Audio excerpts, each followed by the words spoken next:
saat ini tuh saat ini berlokasi di Jalan Pondok Bambu Batas nomor 10 Duren Sawit. Kebetulan memang kami sudah berdiri dari sejak tahun 1996 di Jakarta. Kemudian alhamdulillah kami saat ini juga punya branch cabang di Balikpapan.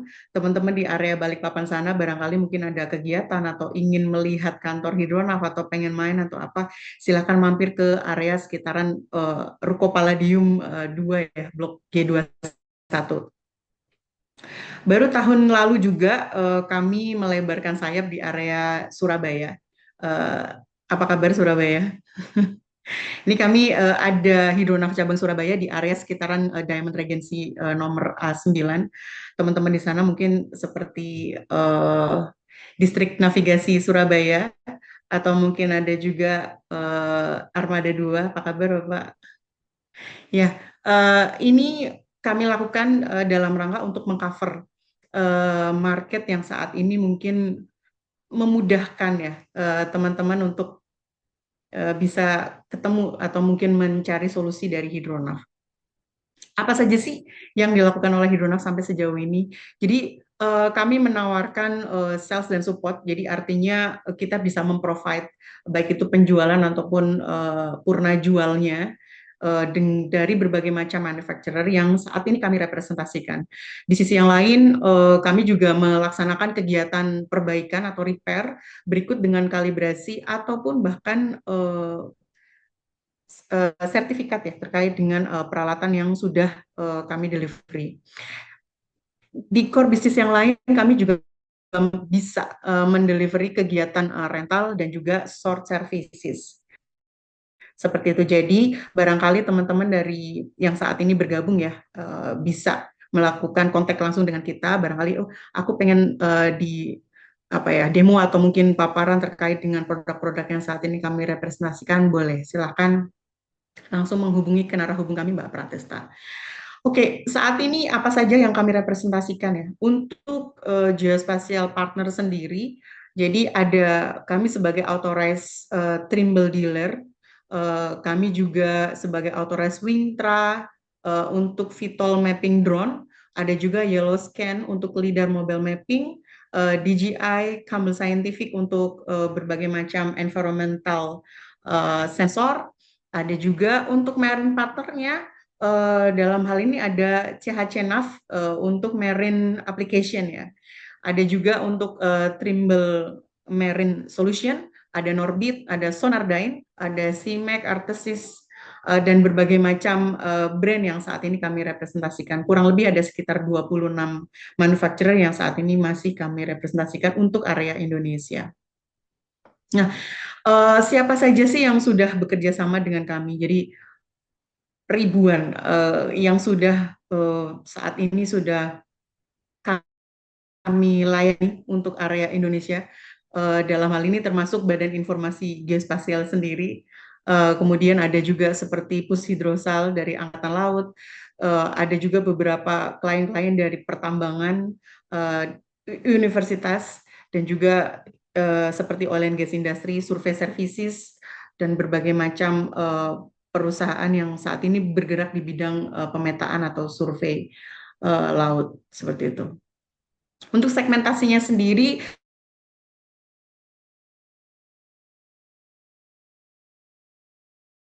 yang kami akan rail, marine, monitoring, defense, dan juga government seperti itu. Jadi ini salah satu yang berbagai macam solusi yang saat ini sudah ada ya, ada seperti GNSS, kemudian total station, 3D scanning dan imaging, artificial reality solution, MGIS collector, aerial solution, mobile mapping, monitoring, dan aerial solution ya tadi ya. Jadi untuk aerial solution sendiri kita juga ada yang dari Yellow Scan tadi, ada untuk yang sensor batimetri maupun sensor lidar topografi. Dari sisi marine-nya sendiri, mulai dari single beam echo sounder, multi beam echo sounder, motion sensor, positioning system untuk marine, logging, monitoring system untuk environmental seperti ADCP, uh, banyak sih. Sound velocity profiler, ada juga untuk unmanned solution seperti yang nanti akan kita bahas, unmanned surface vehicle, kemudian ada juga seperti autonomous underwater vehicle atau mungkin seperti remotely operated vehicle ROV begitu. Ada juga untuk geophysical, sub-bottom profiler, side scan sonar, ada juga underwater scanner. Jadi teman-teman kalau misalnya sedang melakukan kegiatan inspeksi di bawah air begitu, kita juga ada solusi untuk itu. Nah, masuk ke sini. Jadi untuk solusi saat ini gitu ya, untuk teknologi hidrografinya sendiri dengan menggunakan USV,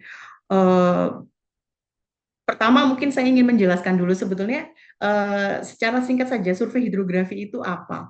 Jadi menurut WHO tentang pengukuran dan penggambaran parameter yang diperlukan untuk menjelaskan sifat-sifat dan konfigurasi dasar laut secara tepat hubungan geografisnya dengan daratan serta karakteristik dan dinamika lautnya. Kemudian ada juga batimetri. Dalam hal ini adalah ilmu yang mempelajari tentang kedalaman di bawah air dan studi tentang tiga dimensi dasar lantainya di bawah air. Ada juga istilah sounding atau pemeruman ya, kegiatan untuk menentukan kedalaman dari permukaan dasar laut dan benda-benda di atasnya terhadap permukaan laut. Nah, kenapa kemudian kita mencoba untuk membahas tentang USV atau Unmanned Surface Vehicle? Karena hadir dari keresahan surveyor kita. Sebetulnya memang USV ini adalah teknologi yang sebetulnya sudah cukup lama, hanya saja mungkin beberapa teman-teman, terutama yang mungkin saat ini aktif di bidang survei begitu, atau dalam hal ini mungkin seperti di area-area pertambangan ya, mungkin belum begitu banyak mengenal, sehingga kami merasa perlu untuk mencoba melakukan kegiatan webinar ini, atau coba untuk menggiatkan kembali transfer knowledge-nya. Jadi kenapa USV gitu?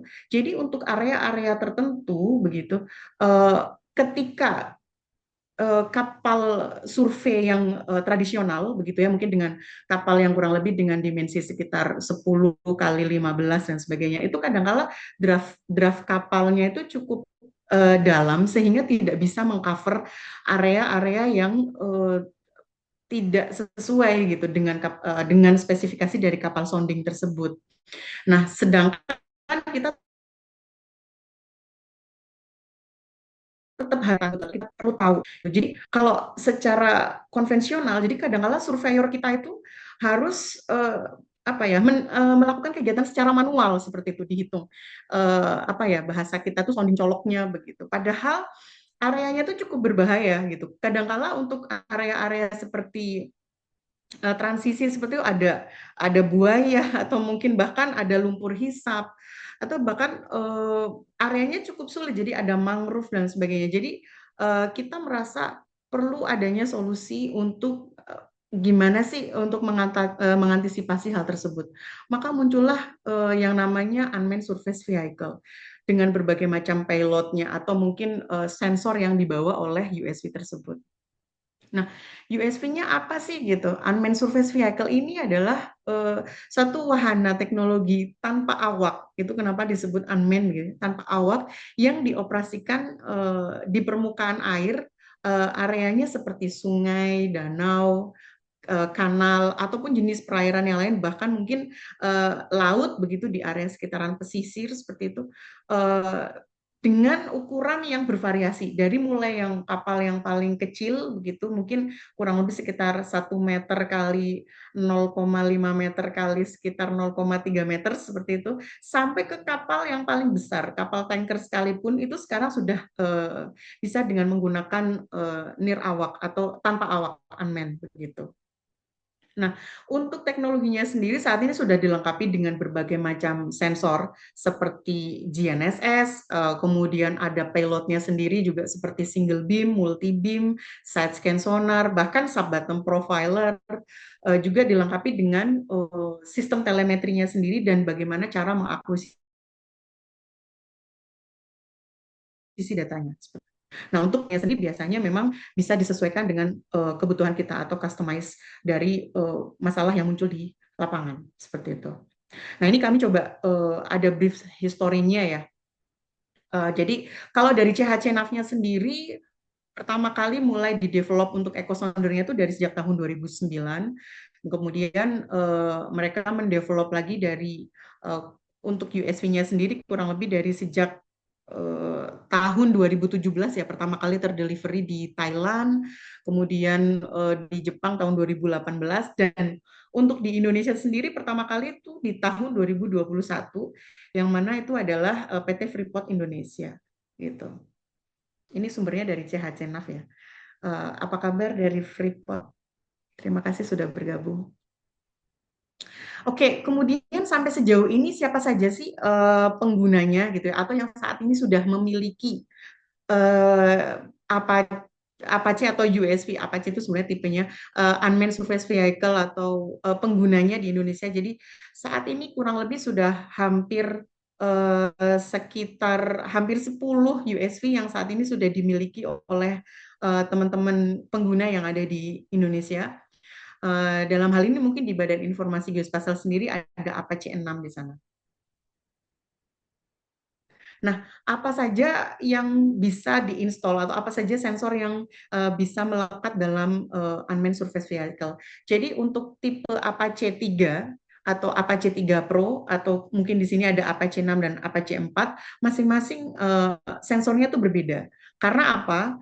Karena payloadnya atau mungkin dari dimensinya sendiri itu juga berbeda-beda. Nah, biasanya kalau untuk Apache 3 sendiri dia mampu untuk membawa single beam echo sound. Untuk Apache 4 itu kakaknya dari Apache 3 itu dia sudah dilengkapi dengan single beam echo sounder. Kemudian dia boleh opsional, bisa ditambahi dengan ADCP atau bisa juga ditambahi dengan multi beam echo sounder dari CHC-NAV. Untuk Apache 6-nya sendiri bisa ditambahi dengan multi beam echo sounder dari brand Norbit, bisa dengan kelas IWBMS seperti itu.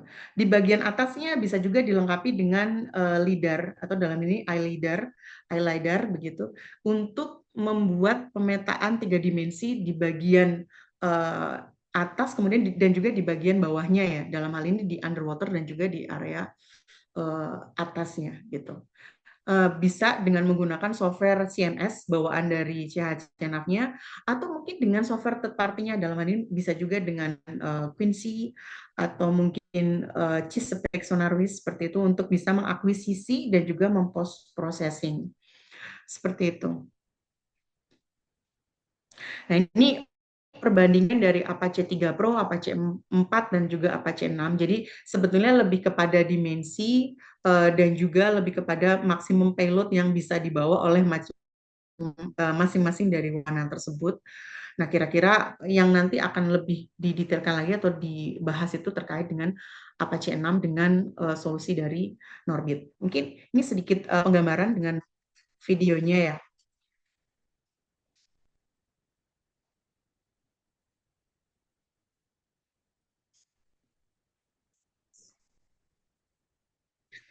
Nah, untuk USV dari CNAV ini dia dengan menggunakan multi beam echo sounder dan juga iLidar dengan harapan di sini kita bisa mengambil data sebanyak-banyaknya atau 3D point cloud seperti itu nantinya akan menghasilkan peta 3 dimensi. Dan di sini bisa juga dengan menggunakan IWBMS Edge STX sehingga ada area tertentu yang ingin kita scan di bawah air dengan bahan dari carbon fiber memudahkan kita untuk uh, mobilitas dan juga proses operasinya seperti itu. Ya.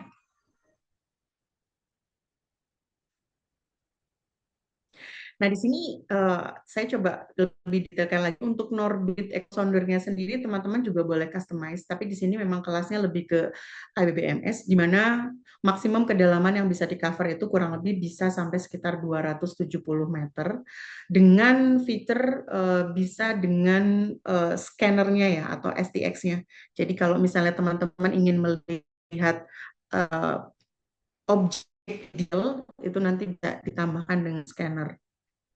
Nah, di sini ada juga dengan superior powertrain ya, adaptable to complex flow. Jadi kalau misalnya teman-teman melihat, mungkin kalau USV di Apache ini dia sudah menggunakan teknologi dari uh, supertrain di sini ya. Jadi lebih apa ya, lebih tangguh. Kadang-kala kan mungkin area kita itu mungkin banyak sampah atau mungkin banyak objek-objek yang mengapung begitu, sehingga ketika USV-nya sedang berjalan, kadang-kadang mungkin sedang beroperasi seperti itu, kadang-kadang mungkin agak mengganggu ya, takutnya mungkin mengganggu dari si baling-baling tersebut. Nah, kemudian di sini juga ada Android remote control-nya,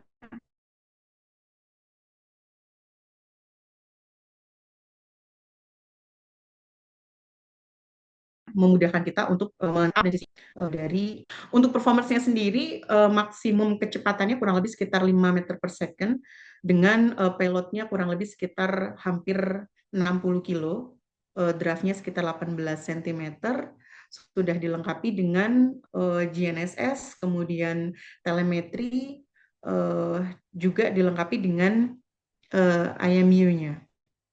Untuk sensor tambahannya di sini ada kamera 360 derajat ya, sehingga bisa memudahkan kita untuk melihat area sekitaran operasi kita. Untuk echo sondernya sendiri sudah termasuk embedded single beam echo sonder dari CHC NAV untuk tipe yang D270. Untuk kedalamannya sendiri kurang lebih hampir sekitar 200 meter. Nah, di sini untuk aplikasinya sendiri biasanya kita bisa melakukan kegiatan dengan survei dengan menggunakan USV itu untuk inspeksi atau mungkin underwater kanal ya, kemudian inland sungai begitu, atau mungkin bahkan seperti bendungan seperti itu, yang mana kita memang agak sulit mendapatkan kapal survei di area-area seperti itu, sehingga kita paling mudah untuk menggunakan unmanned surface vehicle.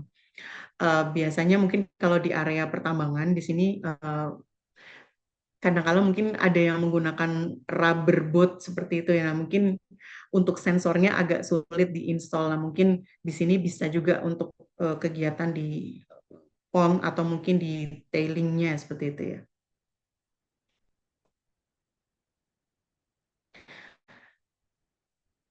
Karena desainnya juga portable, maka mudah untuk dimobilisasi.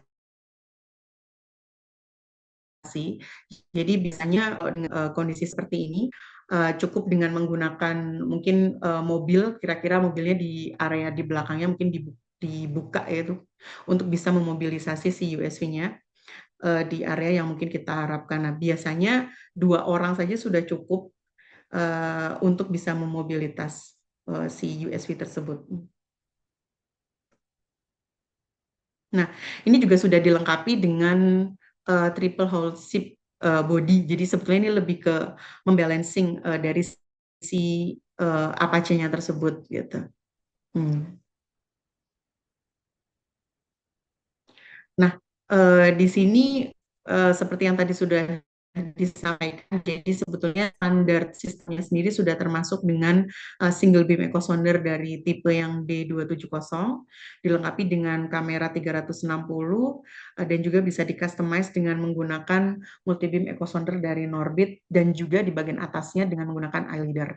Karena beratnya cukup ringan ya, kurang lebih kurang dari 40 kilo, sehingga mungkin 2 orang saja sudah cukup untuk memobilitas wahana tersebut. Saving cost jelas, karena di sini sudah semuanya sudah serba terintegrasi, sudah termasuk dengan GNSS-nya, sudah termasuk dengan motion sensornya, dan juga berbagai macam sensor yang lain seperti itu. Hmm. Otomatis di sini juga ini salah satu contoh data yang mau kita show juga. eh, Kalau kedalaman sekitar 2 meteran, ini kurang lebih data yang dihasilkan seperti ini. Nah, ini ketika digabungkan dengan iLidar, jadi dia bisa memunculkan 3D model ya. Nah, ini walaupun areanya cukup terbatas, tapi karena dia punya kemampuan untuk langsung atau mudah untuk bermanuver seperti itu, jadi dia bisa langsung tetap bekerja dengan baik seperti itu. Nah, di sini yang tadi saya sampaikan, di sini sudah bisa juga dilengkapi dengan Norbit STX. Jadi kalau misalnya teman-teman punya wahana atau mungkin punya objek yang ingin di apa ya dicek lebih detail begitu, nah, ini memungkinkan untuk bisa di scan lebih detail lagi di area-area tersebut seperti itu.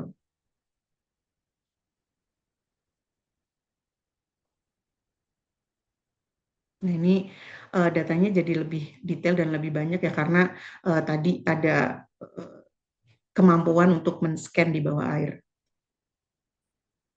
Oke,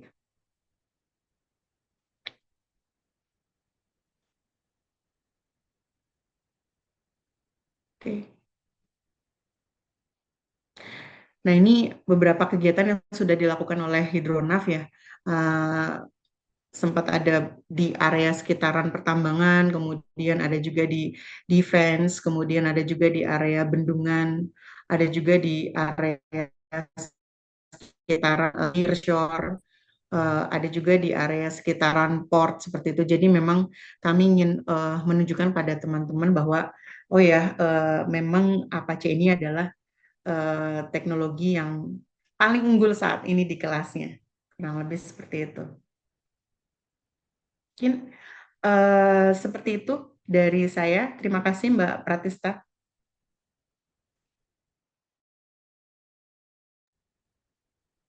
Baik, terima kasih Bu Yuslia atas pemaparan materi yang sangat menarik dan sangat informatif ya Bu ya. Paparan ini tentunya sangat memberikan wawasan baru ya bagi kita mengenai bagaimana USV Cahaya Naf ini dapat berpotensi dalam transformasi teknologi yang efektif dan efisien, terutama dalam survei hidrografi. Terutama tadi yang dimention oleh Bu Yus bahwa teknologi USV dari Cahaya Naf itu merupakan yang terbaik di kelasnya. Baik, mungkin sekedar mengingatkan kembali untuk Bapak Ibu bagi yang belum mengisi absensi segera mengisi link absensi karena linknya akan ditutup sebelum sesi undian door prize. Jadi nanti akan digunakan untuk itu. Jadi mohon untuk segera mengisi. Dan bagi yang memiliki pertanyaan terkait pemaparan dari Bu Yuslia tadi, silakan untuk segera menuliskan pertanyaan tersebut di kolom Q&A. Untuk saat ini yang menanyakan ada cukup banyak ya, mungkin dari Bu Yuslia bisa melihat terlebih dahulu pertanyaan yang sudah ditanyakan. Dan bagi yang ingin menanyakan kembali bisa langsung chat di kolom Q&A saja. Kemudian mari kita beranjak ke sesi materi yang kedua. Selanjutnya kita akan mendengarkan pemaparan dari Bapak Teguh Sulistian. Beliau sendiri telah menempuh pendidikan di Teknik Geodesi UGM pada tahun 2011 hingga 2015 dan saat ini bekerja sebagai mapping surveyor di Badan Informasi Geospasial dari tahun 2018 hingga sekarang. Beliau memiliki pengalaman luas di bidang hidrografi selama sekian tahun. Pak Teguh selaku user dari USV CHCNAV, tepatnya di sini ada Apache 6 ya Pak ya. Pada webinar kali ini akan membahas salah satu experience beliau tentang bagaimana USV CHCNAV ini dapat menjadi solusi transformasi teknologi di bidang survei hidrografi. Baik, untuk mempersingkat waktu, saya persilahkan kepada Pak Teguh untuk menyampaikan materinya. Kepada Pak Teguh, dipersilahkan. Ya, terima kasih Mbak atas waktu dan kesempatannya. Selamat siang, Bapak Ibu semuanya yang saya hormati dan saya cintai semuanya. Assalamualaikum warahmatullahi wabarakatuh.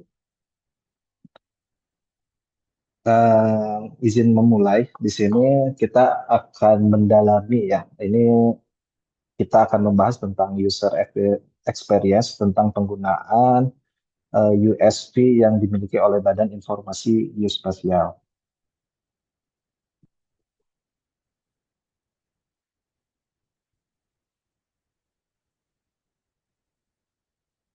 Oke, kita awali dengan sebenarnya semua wahana di laut itu memiliki fungsinya masing-masing dan kapasitasnya masing-masing. Kita ilustrasikan seperti jalan tol yang ada di samping kiri ini. Jika kita boleh memilih alat transportasi apakah yang akan kita gunakan jika kita berada di wilayah jalan tol. Apakah menggunakan motor Beat, apakah mobil Tesla, ataukah mobil off-road. Nah, pastinya kan untuk memperoleh kecepatan maksimal dan efisiensi di sini kita akan menggunakan mobil di nomor 2 sini. Kemudian untuk lokasi selanjutnya, jika jalanannya itu berupa off-road atau jalanan yang tidak beraspal dan becek seperti itu di hutan, teknologi apa atau transportasi apa yang kita gunakan. Jika kita menggunakan motor, terbanyak kita akan slip atau jatuh, dan mobil Tesla pun di situ mungkin tidak, ketika baterai habis, kita susah ya ngecasnya. Dan otomatis kita akan memilih mode transportasi yang lain, yaitu mobil off-road nomor 3 ini. Dan jika kita ada di jalanan yang sempit, maka mode transportasi yang kita gunakan adalah menggunakan sepeda motor. Otomatis ini yang paling efisien, karena dari ukuran dan dari segi mobilisasi motor yang paling memungkinkan untuk masuk ke lokasi-lokasi yang sempit seperti itu. Nah, di sini kita belajar bahwa untuk metode bathymetry masih tergantung lokasi yang kita harus survei, maka menentukan juga wahana yang akan digunakan. Dan Badan Informasi Geospasial, khususnya Direktorat Pemantauan Rupa Bumi Wilayah Laut dan Pantai, sudah mengaplikasikan beberapa metode untuk beberapa lokasi yang berbeda-beda. Untuk wilayah lokasi untuk laut yang lebih open water, itu kita pasti menggunakan kapal awak. Jika lokasinya di samudra seperti Samudra Pasifik, kita menggunakan kapal riset. Dan untuk lokasi yang super shallow water, kita akan menggunakan beberapa aplikasi, salah satunya dengan menggunakan wahana tanpa awak atau USB itu sendiri. Jadi fungsinya gergaji dan pisau itu sama-sama untuk memotong. Tapi jenis potongan apanya itu yang menentukan kita akan menggunakan wahana yang mana. Oke, sebelum kita mulai, perkenalkan, nama saya Teguh Sulistian. Saya berasal dari Direktorat Pemantauan Rupa Bumi Wilayah Laut dan Pantai di Badan Informasi Geospasial sejak tahun 2018. Sebagai seorang ASN, keahlian saya di sini meliputi multi-beam echo sounder, lidar bathymetry, structure from motion atau foto udara untuk bathymetry, marine data processing. Dan saya memiliki latar belakang teknik geodesi dari Universitas Gadjah Mada. Berikut kontak saya dan beberapa inovasi yang sudah saya buat seperti LP-Type dan SFM bathymetry untuk pengolahan data foto udara. Kemudian sebelum kita mulai mungkin akan saya perkenalkan dulu instansi terlebih dahulu. Jika rekan-rekan yang di sini belum cukup familiar dengan BIG, jadi BIG itu sebagai tangan panjang pemerintah untuk urusan informasi geospasial. Kita memiliki 5 fungsi, yaitu sebagai regulator, koordinator, penyelenggara, pembina, dan fasilitator. Regulator di sini kita menetapkan kebijakan dan perumusan kebijakan itu sendiri untuk bidang informasi geospasial. Terus koordinator ini kita mengkoordinasikan penyelenggaraan IG nasional, dan penyelenggara kita sendiri menyediakan dan menyelenggarakan informasi geospasial dasar seperti jaring kontrol geodesi dan peta dasar. Kemudian untuk pembinaan kita ikut serta membantu penyediaan IG nasional, baik itu tematik dan penggunaan IG-nya itu sendiri, dan fasilitator untuk pembangunan infrastruktur informasi geospasial di daerah maupun di KL. Kemudian di sini dasar hukumnya yang akan saya terangkan di sini untuk Undang-Undang Nomor 4 Tahun 2019 tentang informasi geospasial yang diubah oleh Perpu untuk Undang-Undang Cipta Kerja tahun Nomor 2 Tahun 2022, bahwa di sini sekarang peta rupa bumi atau peta dasar itu, peta RBI itu hanya ada satu yang mencakup wilayah darat, laut, dan termasuk wilayah pantai. Jadi unsur-unsurnya sendiri kita akuisisi di sini. Peta dasar itu ada 8 unsur: garis pantai, hidrografi yang menjadi tupoksi dan fungsi dari direktorat di mana saya bekerja saat ini, kemudian perairan, mapa rupa bumi, batas wilayah, transportasi dan utilitas, bangunan, fasilitas umum, dan penutup lahan. Dari semua ini akan disajikan dalam satu kesatuan peta dasar, yaitu peta RBI. Dan ini selayang pandang untuk penyelenggaraan data geospasial dan IG di wilayah laut dan pantai.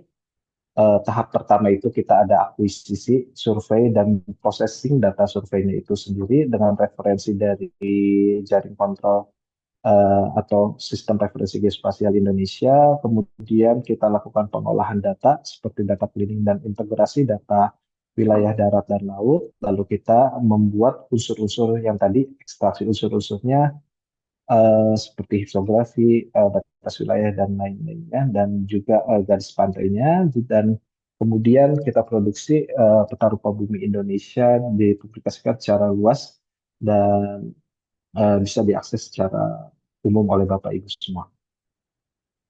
Kemudian kita akan fokus kepada produksi data geospasial dasar di wilayah pesisir atau laut itu sendiri. Di sini ada beberapa metode akuisisi untuk mendapatkan 3 data utama untuk memproduksi unsur peta dasar di wilayah laut dan pantai. Di sini ada digital elevation model, titik kedalaman, foto udara, atau cita tegak. Adapun beberapa best practice yang sudah kita laksanakan di BIG untuk memperoleh kualitas data skala besar di wilayah laut dan pantai yang cukup baik dan handal. Yang pertama itu kita menggunakan inovasi dengan menggunakan structure promotion atau SFM, dan kita menggunakan wahana nirawak untuk mendapatkan data foto udara. Mungkin di sini cukup menarik karena yang difoto itu darat dan laut, dan lautnya itu sendiri kita bisa ekstrak data kedalamannya. Data kedalamannya dengan foto udara ini tentu ada syarat dan ketentuannya berlaku, dan kita melakukan teknologi ini hanya untuk di perairan jernih dan shallow water. Kemudian kita juga pernah melakukan survei airborne lidar bathymetry yang cukup masif dari sepanjang pesisir Banten sampai ke Pelabuhan Ratu dan juga sampai ke selatan Cianjur, dan juga untuk wilayah pesisir Selat Sunda di wilayah Lampung. Dan ini contoh hasil lidar bathymetry-nya. Memang airborne lidar bathymetry menghasilkan data digital elevation model dan point cloud yang cukup baik, teliti. Kita menggunakan 2 sensor, green laser dan red laser, dan sehingga kita mendapatkan topografi dari darat hingga laut itu seamless. Jadi ini metode yang menghasilkan data yang cukup baik dan seamless, sehingga data sudah terintegrasi darat dan laut dalam satu sistem yang sama. Kemudian di sampingnya masih dengan metode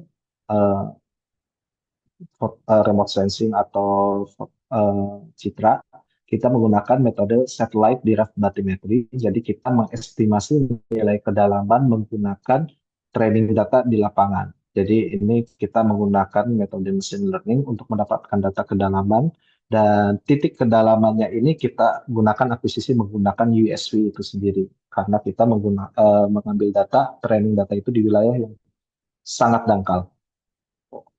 Dan kemudian ini metode yang paling populer dan juga powerful di laut, yaitu menggunakan metode echosonder. Karena metode echosonder ini menggunakan gelombang akustik sehingga tidak terpengaruh dengan kejernihan air ataupun kenampakan air di atas foto. Dengan metode echosonder ini kita bisa mendapatkan titik kedalaman itu sendiri dan memperoleh digital electrofusion model dengan resolusi yang cukup teliti dengan menggunakan metode multi-beam echo sounder maupun single beam echo sounder. Dan si USB ini membawa sensor single beam echo sounder ataupun multi beam echo sounder seperti yang sudah dipresentasikan oleh Ibu Yuslia sebelumnya. Kemudian di sini kita akan berbagi sedikit pengalaman ya. Tadi kalau panjang lebarnya teknologi USB dari CHC sudah disampaikan oleh Bu Yuslia secara detail dan rinci. Di sini mungkin yang hadir di kesempatan Zoom kali ini banyak yang mungkin dari praktisi maupun akademisi yang ingin mengetahui kapasitas USB yang tadi disampaikan Bu Yuslia itu benar nggak di lapangan apa adanya seperti itu. Dan di sini akan saya coba elaborasikan berdasarkan best practice yang sudah diaplikasikan oleh Badan Informasi Geospasial.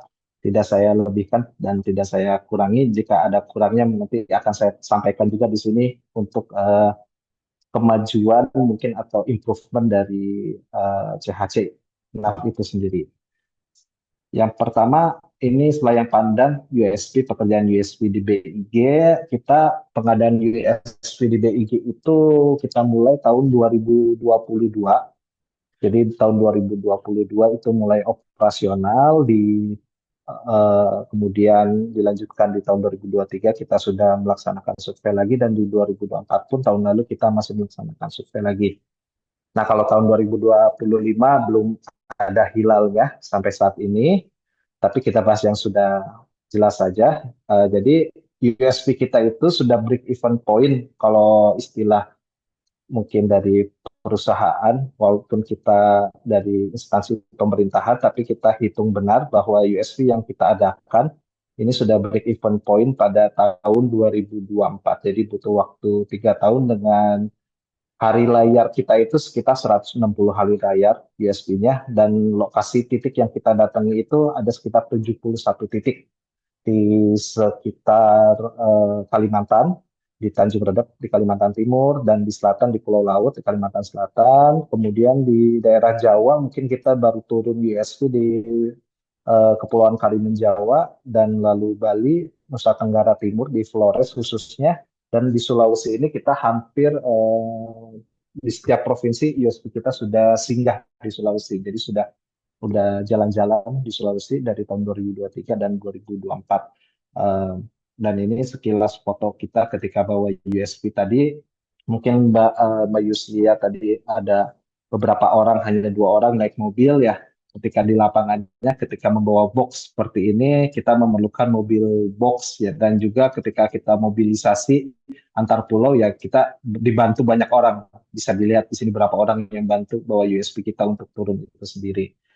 Dan ini mungkin cukup tantangan tersendiri dan strategi sendiri ketika kita mengirimkan USB di luar lokasi kita. Kita biasanya di Bogor itu sendiri, kita harus mengirim USB jauh ke wilayah-wilayah yang ada titiknya tersebut. Kemudian ketika kita akan melakukan survei USB, ada beberapa tahapan persiapan yang biasanya kita lakukan di Badan Informasi Geospasial.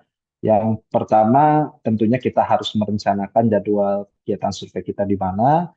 Lalu yang terpenting, kita harus menyiapkan pengurusan administrasi izin survei atau pemberitahuan survei.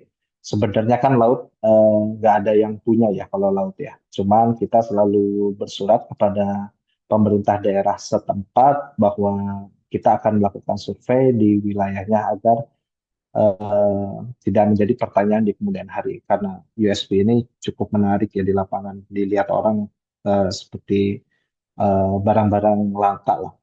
Kemudian kita persiapan alat dan personil ya, ini mungkin native ya, biasa dilakukan oleh teman-teman surveyor semuanya sebelum berangkat ke lapangan.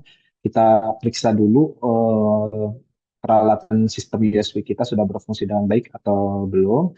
Lalu kita rencanakan lokasi titik USB-nya sendiri ada di wilayah mana. Kemudian kita lakukan perencanaan lajur survei USB. Ini perangkat lunaknya diberikan dari CHCNA, yaitu Auto Planner, dan kita bisa melakukan desain lajur survei di sini.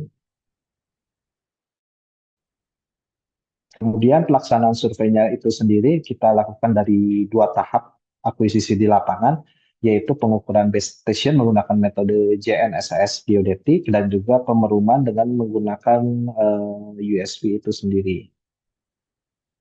Nah, ini kenapa kita harus menggunakan base station di darat?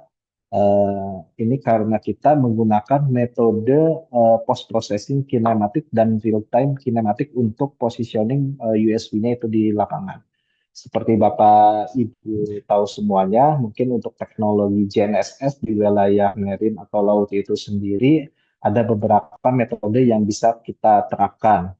Mungkin yang paling populer itu metode DGNSS atau Differential GNSS yang kita berlangganan sinyal kepada provider tertentu dan kita mendapatkan sinyal koreksi.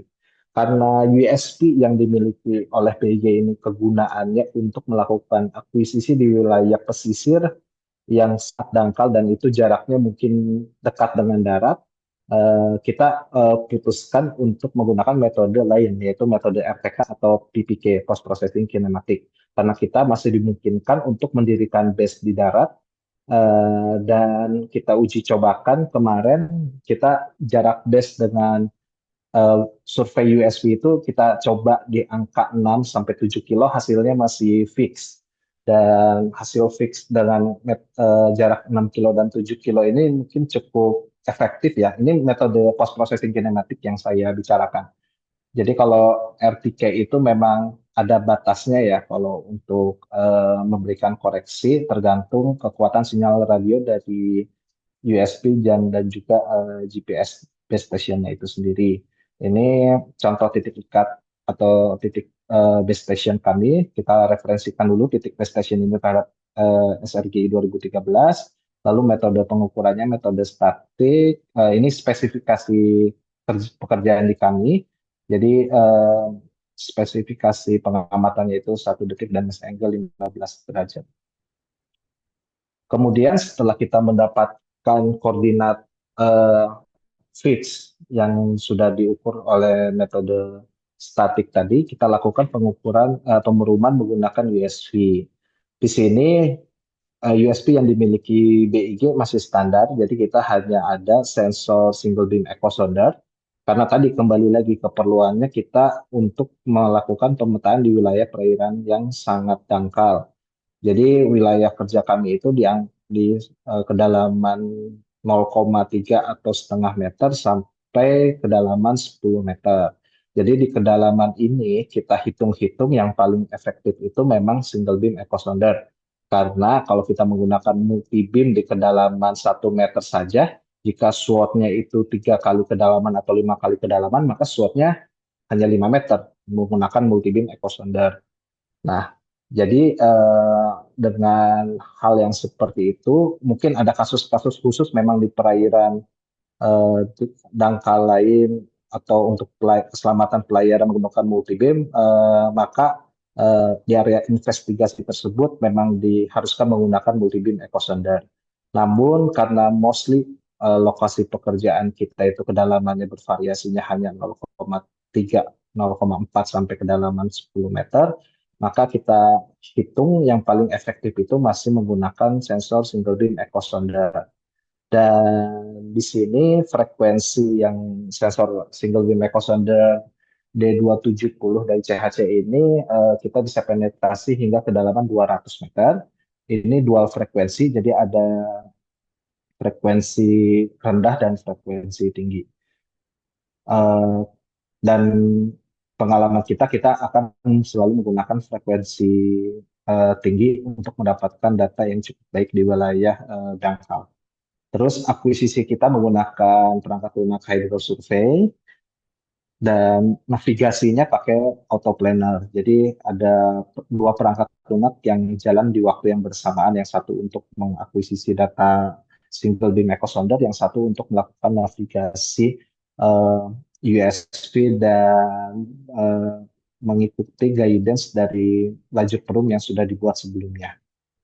Langkah yang biasa kita lakukan itu di lapangan itu kita melakukan setting base station baik GPS-nya dan network bridge-nya. Network bridge ini adalah telemetri ya, untuk komunikasi antara USB dengan ground control station di unit darat, dan juga kita setting unit USB-nya. Jadi kita pasang antenanya, pastikan baterainya terpasang, dan juga semua sistem berjalan dengan baik. Dan mungkin setiap survei itu kita sudah pasang antena, kita pasang juga rubber tag untuk mencegah air masuk ke dalam USB-nya, walaupun dari pabrikan klaimnya tidak perlu, karena itu sudah waterproof, tetap kita laksanakan. Karena itu menjadi SOP kami sendiri agar barang ini cukup awet dipakai ke depannya. Kemudian metode positioningnya seperti yang sudah saya sampaikan tadi, kita menggunakan metode real-time kinematic atau PPK. Jadi kita menggunakan dua metode ini untuk positioning. Jadi kita tidak berlangganan sinyal sama sekali untuk unit yang kita punya. Jadi kita memanfaatkan metode yang sudah ada, dan kita hanya perlu memerlukan titik fix di darat. Ini plus minus ya. Jadi kalau metode RTK-PPK ini mungkin ketelitiannya jauh lebih tinggi daripada metode DGNSS yang ada sekarang. Kemudian ini tadi mungkin sedikit disampaikan ya. Ini pengalaman dari kami saja dari Badan Informasi Geospasial. Jadi kecepatan operasi di laut di wilayah yang sudah saya sampaikan tadi itu bervariasi dari 2 sampai 2,5 meter per second. Nah, jadi kecepatan 2,5 meter per second itu kalau kita lihat USB-nya di wilayah laut yang mungkin berombak-ombak, mungkin kita was-was ya. Ini USB ini apakah akan terbalik atau enggak ya, dengan kecepatan 2,5 meter per second di wilayah laut yang berombak itu cukup sangat tinggi sekali ya kecepatannya, sehingga biasanya ketika ombak cukup eh, besar atau tinggi, mungkin kita bisa kurangi dulu kecepatannya. Seperti itu. Dan durasi baterai ini bervariasi juga dari 45 menit, 1 jam, hingga 1,5 jam.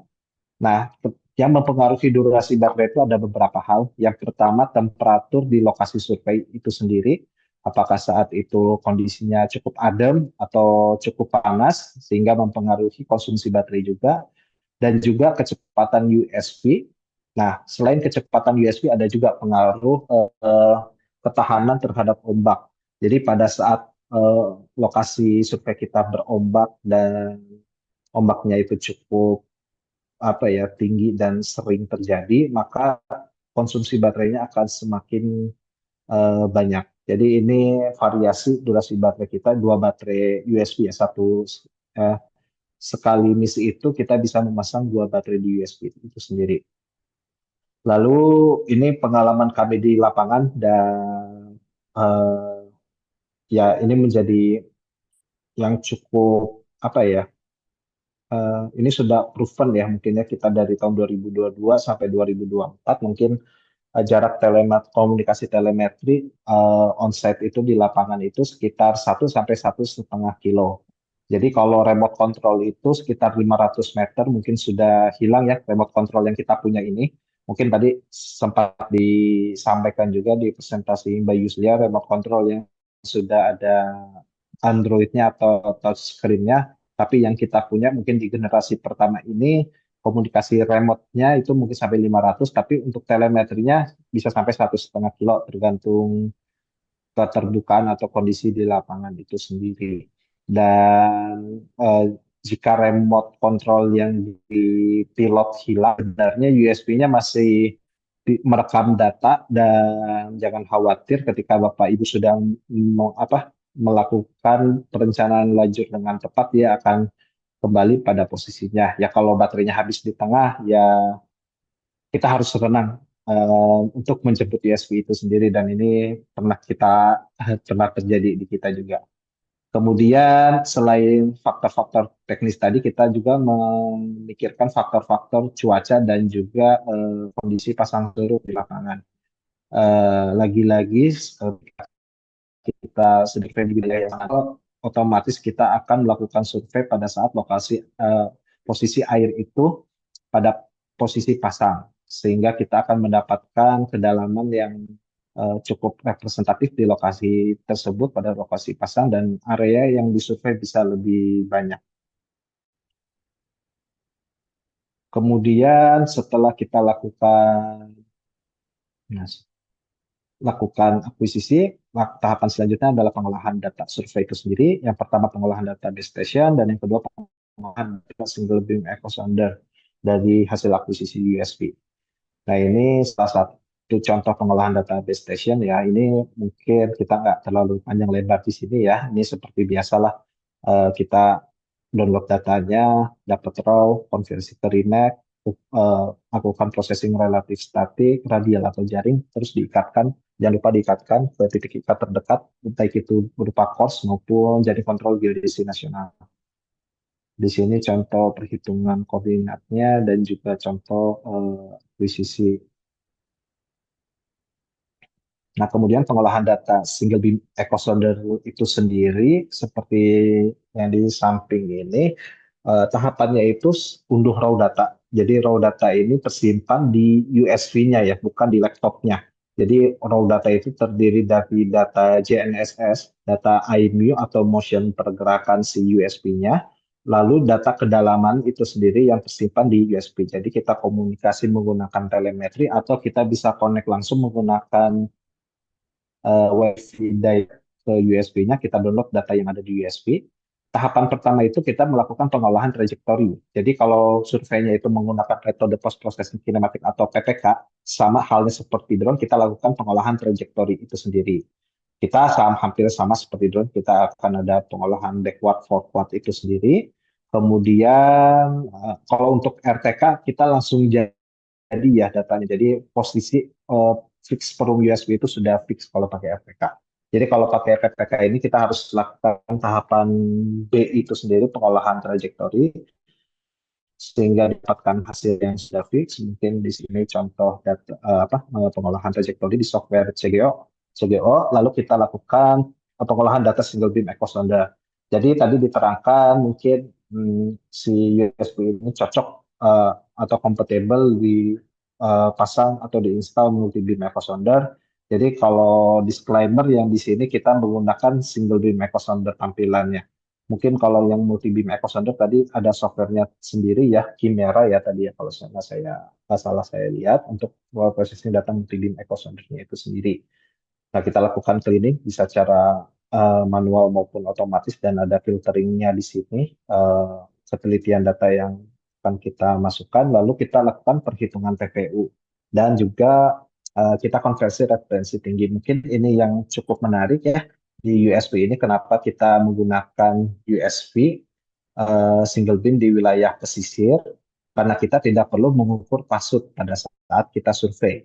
Jadi ini mungkin wawasan baru untuk Bapak Ibu semua. Jadi referensi tinggi yang kita dapat pada saat survei USB itu, referensi tinggi kita udah sama kayak di darat. Kita bisa dapat referensi terhadap ellipsoid. Jadi survei di laut, tapi referensi kita ellipsoid. Jadi ketika kita menggunakan metode PPK atau RTK, tinggi atau elevasi GPS itu bisa kita ketahui dengan sangat teliti, hampir sama dengan kita positioning di wilayah darat menggunakan GPS geodetik.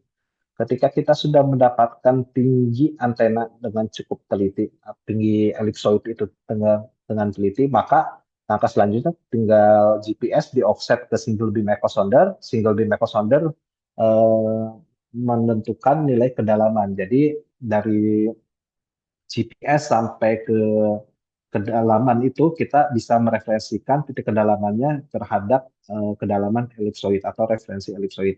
Jadi kita bisa mendapatkan data yang cukup seamless dari data darat dan juga data di wilayah laut itu sendiri. Nah, lalu kan biasanya kalau timbul ya pertanyaan, kalau di laut gimana dong koreksi pasutnya? Jadi software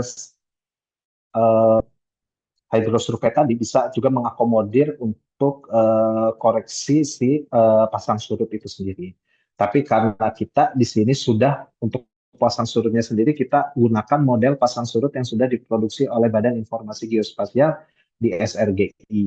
Jadi dengan Bapak Ibu meminta mengirimkan surat permintaan ke Badan Informasi Geospasial, mungkin bisa diberikan model pasang surut yang dalam bentuk raster. Jadi kalau yang di website ini mungkin masih dalam bentuk poin. Jadi model pasang surut itu apa sih? Sebenarnya hampir sama seperti model geoid. Jadi kita memiliki undulasi antara model elipsoid dengan model pasang surut atau datum pasang surut. Nah, dari setiap setiap lokasi ini, R itu resolusinya itu saya lupa ya, resolusi pasut kita, model pasut itu 4 kilo kali 4 kilo. Jadi setiap grid 4 kilo kali 4 kilo itu memiliki nilai undulasi antara datum MSL dengan ellipsoid yang sama. Jadi ini hampir sama koreksinya seperti kita koreksi undulasi dari ellipsoid ke geoid. Nah, itu kita sudah memiliki itu. Jadi ketika kita survei di bidang ellipsoid, sesungguhnya kita bisa membawa nilai kedalaman ini ke dalam posisi datum pasut yang sudah ditentukan. Misalnya di sini saya ilustrasikan MSL. Bukan hanya berhenti di datum pasut MSL, MHWS, HAT, dan datum pasut lainnya, tapi ketika kita sudah memiliki referensi ellipsoid, kita juga bisa mereferensikan nilai kedalaman yang kita miliki ke dalam datum geoid. Nah, ini cukup menarik sehingga kita bisa melakukan konversi ke banyak hal ya. Jadi ketika terbayang ya tadi saya di presentasi awal menyampaikan USB kita itu sudah jalan lebih ke 71 lokasi titik. Bayangkan jika di setiap titiknya kita harus memasang rambu pasut. Setidaknya rambu pasut harus dipasang selama 14 hari atau 3 hari bisa saja, tapi itu sangat memakan biaya tambahan dan sudah kita validasi hasilnya cukup baik menggunakan model pasut itu sendiri. Kemudian, nah ini pemanfaatan data yang sudah kita akuisisi tadi, datanya untuk apa aja sih yang digunakan oleh Badan Informasi Geospasial? Tentunya pertama memang untuk data batimetri di perairan dangkal. Jadi USB ini bisa kita gunakan untuk sebagai data batimetri pengganti kapal awak ya. Jadi untuk lokasi-lokasi tertentu kita bisa menggunakan USB ini, mungkin seperti danau dan juga lokasi-lokasi lainnya. Nah, ini contoh data single beam yang sudah dikeliling data dan diekspor ASCII yang tadi yang saya sampaikan bahwa referensi tingginya ini kita bisa height seabed elevation. Jadi kedalaman 59,232 ini bukan nilai kedalamannya. Jadi kedalamannya itu hanya 1,59. Jadi nilai kedalaman di koordinat ini itu memiliki 1,59 dan juga nilai kedalaman yang memiliki referensi ellipsoid itu 59,232. Jadi ini kedalaman sesaat ya. Jadi terhadap waterline. Jadi 59,232 ini yang akan kita konversi selanjutnya ke dalam model pasut lainnya. Nah, jadi ini cukup menarik, teknologi yang cukup menarik dan mungkin ini bisa diaplikasikan oleh Bapak Ibu semua, mungkin yang di tambang atau yang di danau. Jadi tidak perlu mengukur pasut misalnya di danau atau di kolam di tambang itu di pond di tambang. Cukup survei dengan metode PPK atau RPK bisa dapat tinggi atau dasar danau atau kolam berdasarkan nilai ellipsoid. Nah, kalau udah ellipsoid itu kan sama referensinya dengan data di darat ya, dengan menggunakan drone, menggunakan RPK atau TLS.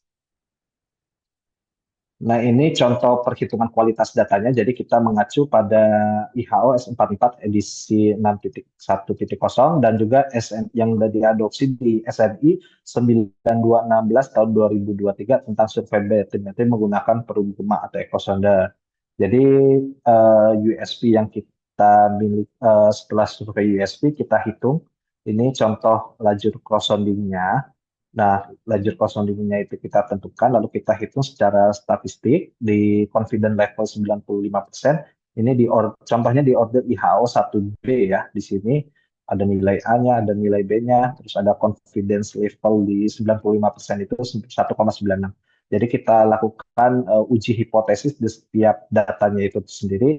Misalnya C1 ini di sini, lalu kita hitung di sini datanya seperti apa, standar deviasinya, standar errornya, lalu kita bandingkan dengan confidence, sudah kita hitung confidence intervalnya di selang kepercayaan 95%, lalu kita bandingkan dengan total vertical uncertainty-nya.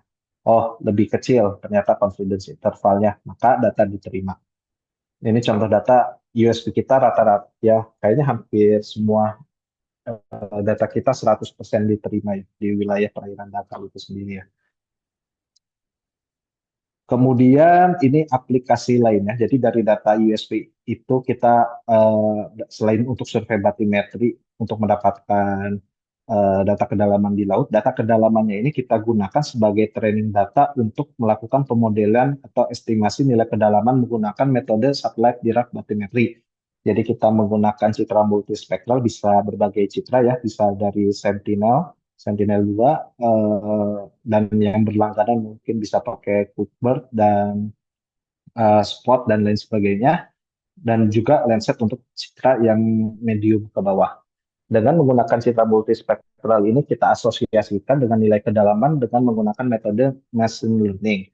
Nah, di sini DPRWLP dan ada salah satu staf di DPRWLP yaitu Mas Rifki yang sudah memiliki perangkat lunaknya untuk kita lakukan processing data atau estimasi nilai kedalaman menggunakan USB itu sendiri, dan bisa di-download di link yang ada di sini. Kalau nggak sempat nyatet, nanti kita akan mengadakan, insya Allah ya, kita dalam masih proses perencanaan, kita akan mengadakan sesi khusus untuk webinar dan khusus untuk pengolahan data menggunakan data USB. Softwarenya bersifat open source, jadi kalau nanti kita sharekan datanya, sharekan citranya, sharekan softwarenya, nanti kita bisa belajar bersama-sama untuk mendapatkan nilai kedalaman itu sendiri. Ini masih dalam proses perencanaan. Kemudian ada juga data USB ini kita gunakan untuk validasi data kedalaman menggunakan untuk data foto udara. Jadi kita bisa mendapatkan nilai kedalaman menggunakan metode SFM foto udara. Ini contoh point cloud yang terbentuk di wilayah laut. Point cloudnya terbentuk di wilayah laut, tapi data point cloud yang pertama kali terbentuk dari data foto udara itu tidak seluruhnya benar. Nah, di situ ada konsep fisika yang bermain. Kita setiap cahaya yang masuk ke medium air itu akan dibelokkan. Sehingga pada umumnya kita akan mendapatkan nilai kedalaman semu atau yang lebih dangkal daripada kedalaman aslinya. Sehingga kita masih memerlukan koreksi indeks bias perairan di data foto udara itu sendiri atau point cloud-nya. Untuk mengkoreksi itu, kita perlu untuk menentukan indeks bias itu sendiri, kita harus memiliki data oceanografi fisik seperti temperatur, salinity, dan juga kondisi suhu di sana ya, temperatur tadi. Kemudian bisa juga menggunakan data global yang sudah ada, kemudian kita koreksikan indeks biasnya ke dalam point cloud foto udara yang sudah dibentuk. Nah, ini juga sama, kita sudah ada softwarenya. Saya sendiri developernya, jadi kita bisa mengkoreksikan bathymetric from SFM itu sendiri. Jadi metode yang cukup menarik. Jadi di wilayah laut kita bisa mendapatkan data seamless dari darat dan juga ke laut dalam satu sistem yang sama. Dan mungkin catatannya ini bisa dilakukan di perairan yang cukup jernih. Jadi lautnya itu kita bisa melakukan metode image matching ya, atau di wilayah laut. Jadi lautnya ini dianggap apa ya, objeknya itu bisa kita line atau kita bisa lakukan metode SFM di situ, image matching. Sama, nanti kalau Bapak Ibu tertarik juga dan belajar lebih lanjut, kita akan siapkan webinar dan kursusnya itu sendiri menyusul. Perangkat lunaknya gratis dan sampel datanya pun akan kita berikan. Dan USB ini kita gunakan untuk validasi data kedalaman di sini, dan sudah kita publikasikan juga hasil validasi kedalaman di data-data hasil SFM itu sendiri. Nah, ini mungkin contoh aplikasi lainnya yang mungkin bisa dilakukan oleh Bapak Ibu semua. Ya, mungkin ada yang ditambang untuk mengukur ponnya atau settle ponnya, dan juga di wilayah danau bisa mengukur dasnya atau wilayah danaunya. Jadi di sini contohnya Sungai Citarum mempunyai 3 bendungan yang cukup besar dan sangat krusial perannya di wilayah untuk pertanian maupun kelistrikan di Indonesia. Ada Danau Saguling yang paling tinggi, turun ke tengahnya ada Cirata, dan yang paling terakhir ada Danau Jatiluhur. Nah, di danau sendiri ini sebenarnya aplikasi USB yang paling applicable ya. Soalnya di danau itu tidak ada gelombang dan juga posisinya itu kan dengan USB ini kita bisa mengukur terhadap referensi vertikal yang sama dengan darat ya, ellipsoid. Jadi kita tidak perlu mengamat pasut di sana dan juga mungkin mobilisasinya akan lebih murah ya kalau ke danau ini. Ini contoh saya iseng-iseng aja membuat lajur survei di wilayah Danau Jatiluhur. Jadi USB kita pun yang mungkin Apache 6 ini eh, sangat applicable diaplikasikan di wilayah seperti danau itu sendiri. Dan juga seperti saya terangkan tadi, untuk daya tahan baterainya itu untuk dua baterai 1 sampai 1,5 jam.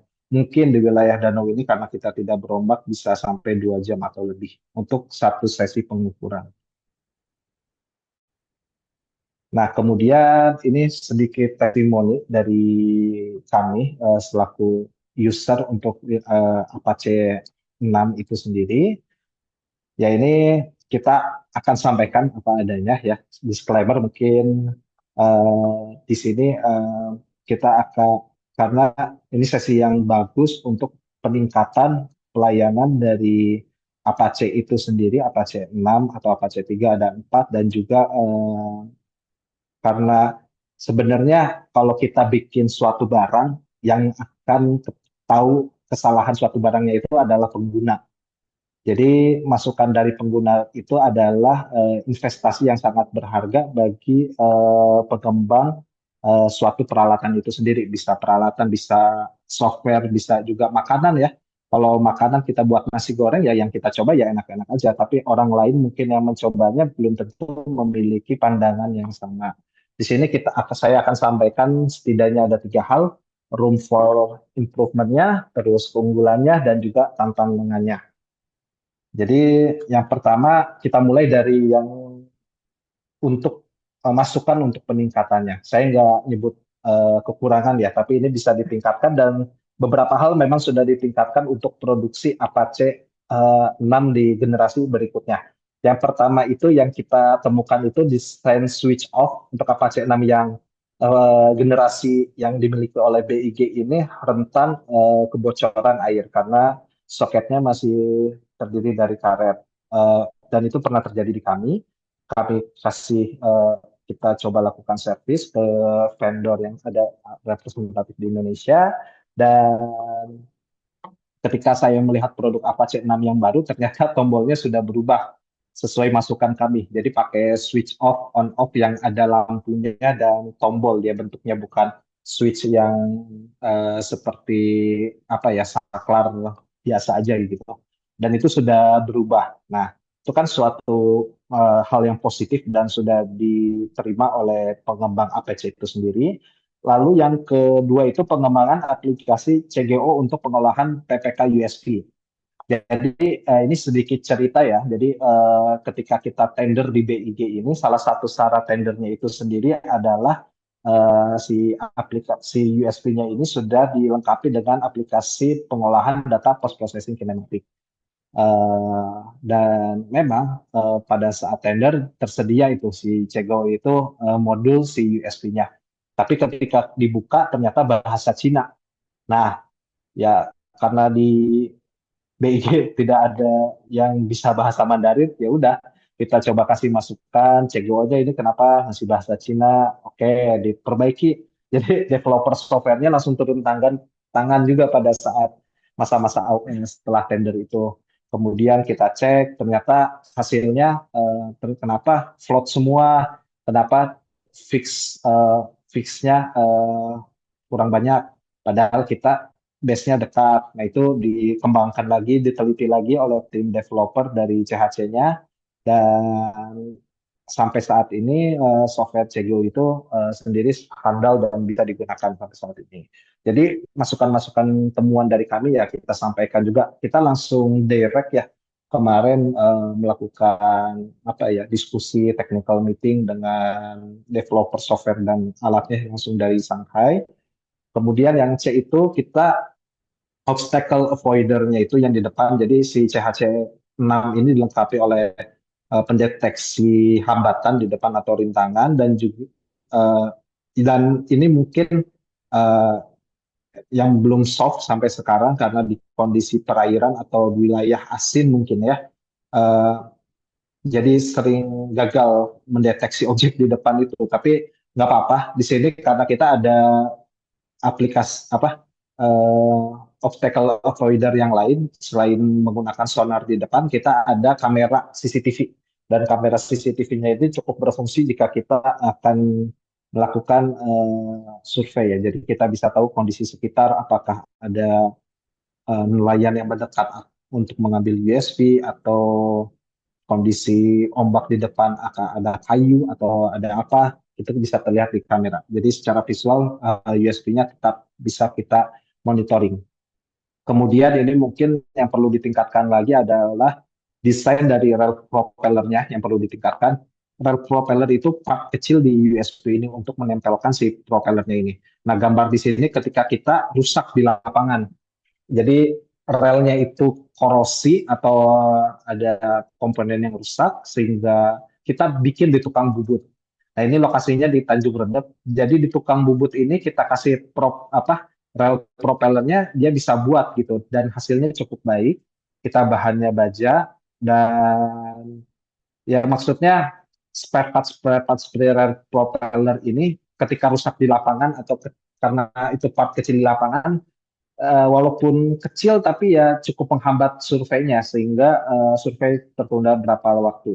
Mungkin ini jika Bapak Ibu berminat untuk membeli ini, maka seperti spare part kecil seperti rel propeller, baut itu sebenarnya harus cukup banyak disediakan oleh vendor ya. Karena part-part kecil yang kayak gini sebenarnya ini tukang bubut juga bisa bikin, tapi bikinnya kan 2 hari, berarti 2 hari kita harus nunggu dulu kayak gitu. Dan ini pengalaman ini hanya ada satu pengalaman seperti ini sih. Terus komunikasi network bridge dan remote dapat ditingkatkan. Jadi kan seperti saya sampaikan tadi, komunikasi dengan telemetri itu kan 1,5 yang terjauh yang pernah kita laksanakan dan remote-nya itu sekitar 500. Tapi yang saya dengar dengan teknologi remote yang terbaru dengan Android itu bisa lebih jauh daripada itu.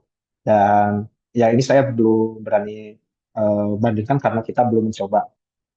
Mungkin nanti kalau kita dapat pengadaan baru, mungkin untuk multibeamnya baru atau eh, kemudian remote-nya baru bisa kita eh, kasih testimoninya seperti apa.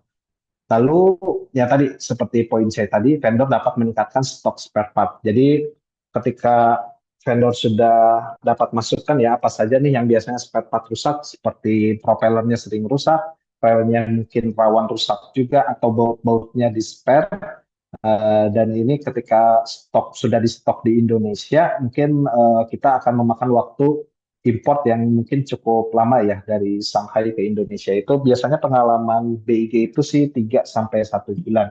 Mungkin kalau nggak ada halangan 2 minggu harusnya sampai. Tapi kan alangkah lebih baiknya tadi klien-kliennya sudah banyak ya, jadi bisa diadakan stok spare partnya itu sendiri. Lalu setelah masukkan tadi saran untuk pengembangan atau peningkatan, kita beralih ke keunggulan si Apache 6 ini. Tidak saya lebih-lebihkan ini eh, yang kita dapatkan itu pengoperasian Apache 6 ini cukup mudah dan user friendly, kecuali yang bahasa Cina tadi, tapi sudah diperbaiki. Tapi overall pengoperasiannya mudah dan user friendly dan hampir semua personil di direktorat kami bisa mengoperasikan USB itu sendiri. Dan body awet, alhamdulillah, walaupun pernah beberapa kali kecelakaan. Jadi kecelakaannya ini kita udah mungkin 5 sampai 6 kali kita udah pernah nabrak karang. Tapi alhamdulillah bodinya ini nggak kaleng-kaleng, memang awet, hanya lecet-lecet dikit, dan itu tinggal didempul lagi aja. Dan karang yang kita tabrak ya lumayan lah, batu-batu itu. Lalu data single beamnya cukup baik dan stabil si D270 ini.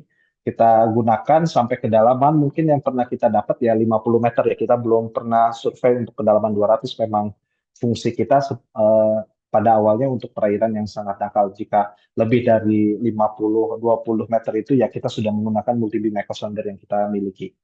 Lalu ya keunggulan ya menurut kami, yaitu si USB ini bisa di-upgrade ke multi-beam. Jadi nanti kita tinggal beli multi-beamnya terpisah. Tadi disampaikan bisa ada dua alternatif ya sebenarnya, SQ 400 dan juga menggunakan Norbit.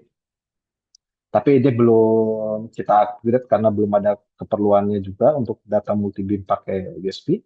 Kemudian daya tahan pada kondisi udara laut dalam 3 tahun ini cukup baik. Ini selain daya tahan dari faktor internal si alatnya sendiri, ada faktor eksternal lain dari surveyor yang menggunakan alat ini. Karena kita setiap survei di wilayah laut, setelah survei selalu kita siram menggunakan air tawar, kita cuci dengan sabun, kita lap lagi. Kita rawat USB ini seperti malika untuk kecap ya. Jadi kita rawat USB ini seperti anak kita sendiri. Jadi ketika sudah survei, naik ke atas, kita langsung semprot dengan air tawar. Dan ketika di akhir survei, biasanya kita lakukan pencucian overall secara utuh dan menggunakan sabun.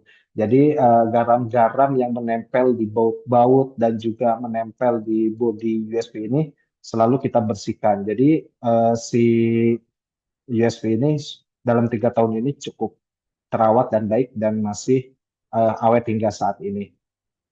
Jadi Bapak Ibu semua mungkin ini SOP yang harus diterapkan. Nanti mungkin masukan juga ke vendor jika melakukan pengadaan USB untuk klien yang lain, dilengkapi juga dengan eh, tata cara atau modul perawatannya itu sendiri.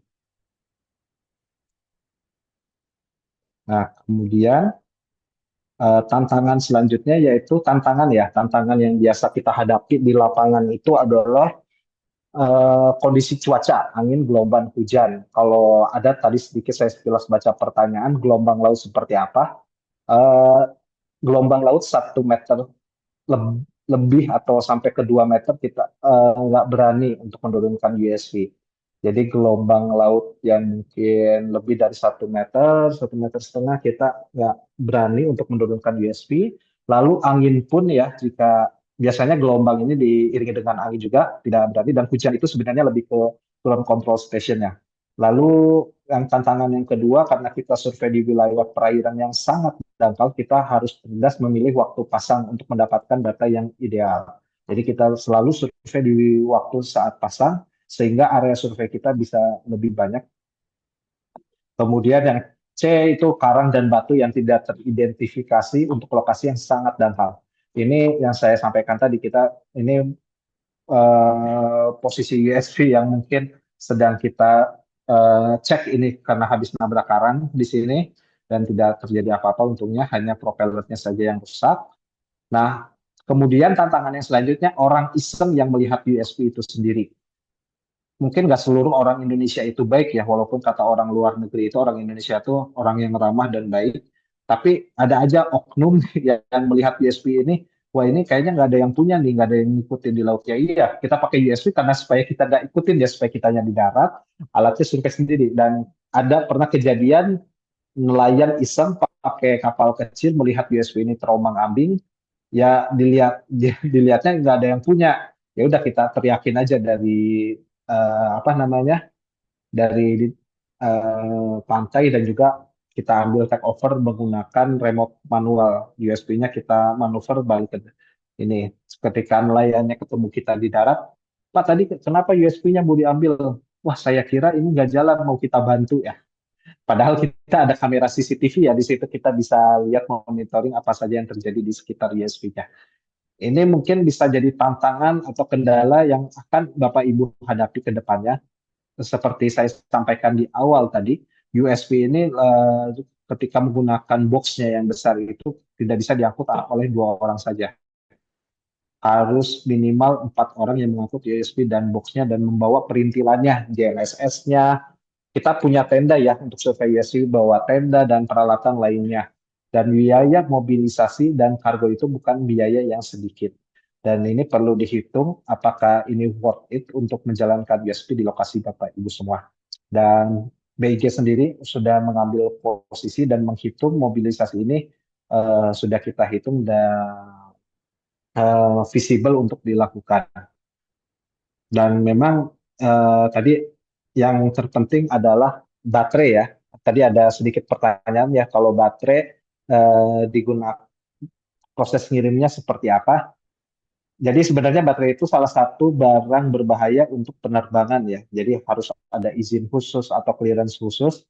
Nah, di situ yang memainkan masalah clearance atau untuk izin baterainya sendiri, kita sudah memiliki vendor pengiriman jasa ekspedisi yang sudah bisa mengurus semua dokumen itu sendiri.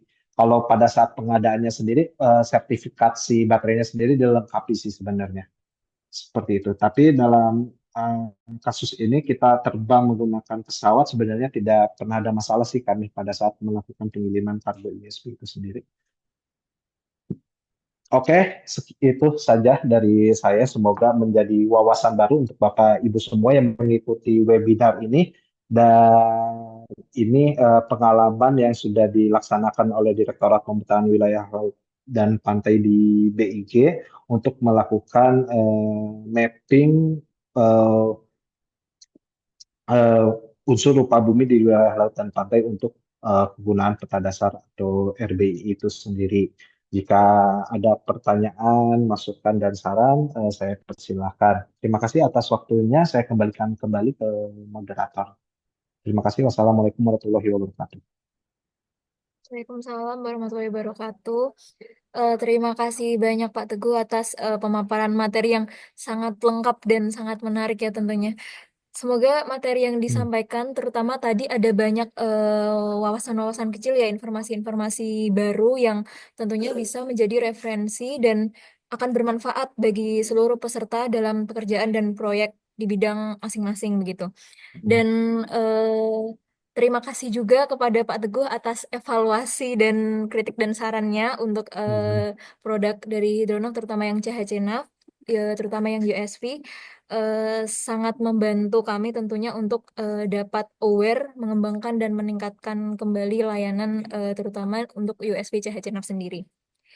Baik, mungkin karena ini sudah pukul 3:30 ya. Sekarang kita akan langsung saja memasuki sesi diskusi dan tanya jawab. Ini kalau dari yang saya lihat ada banyak sekali pertanyaan, baik yang sudah dijawab dan yang belum dijawab pun lebih banyak daripada yang sudah dijawab gitu. Nah, mungkin ini kita mulai dari mana ya? Ini banyak banget. Ya, Mungkin dari Bu Banyak ya. Yuslia hmm. dan Pak Teguh silahkan.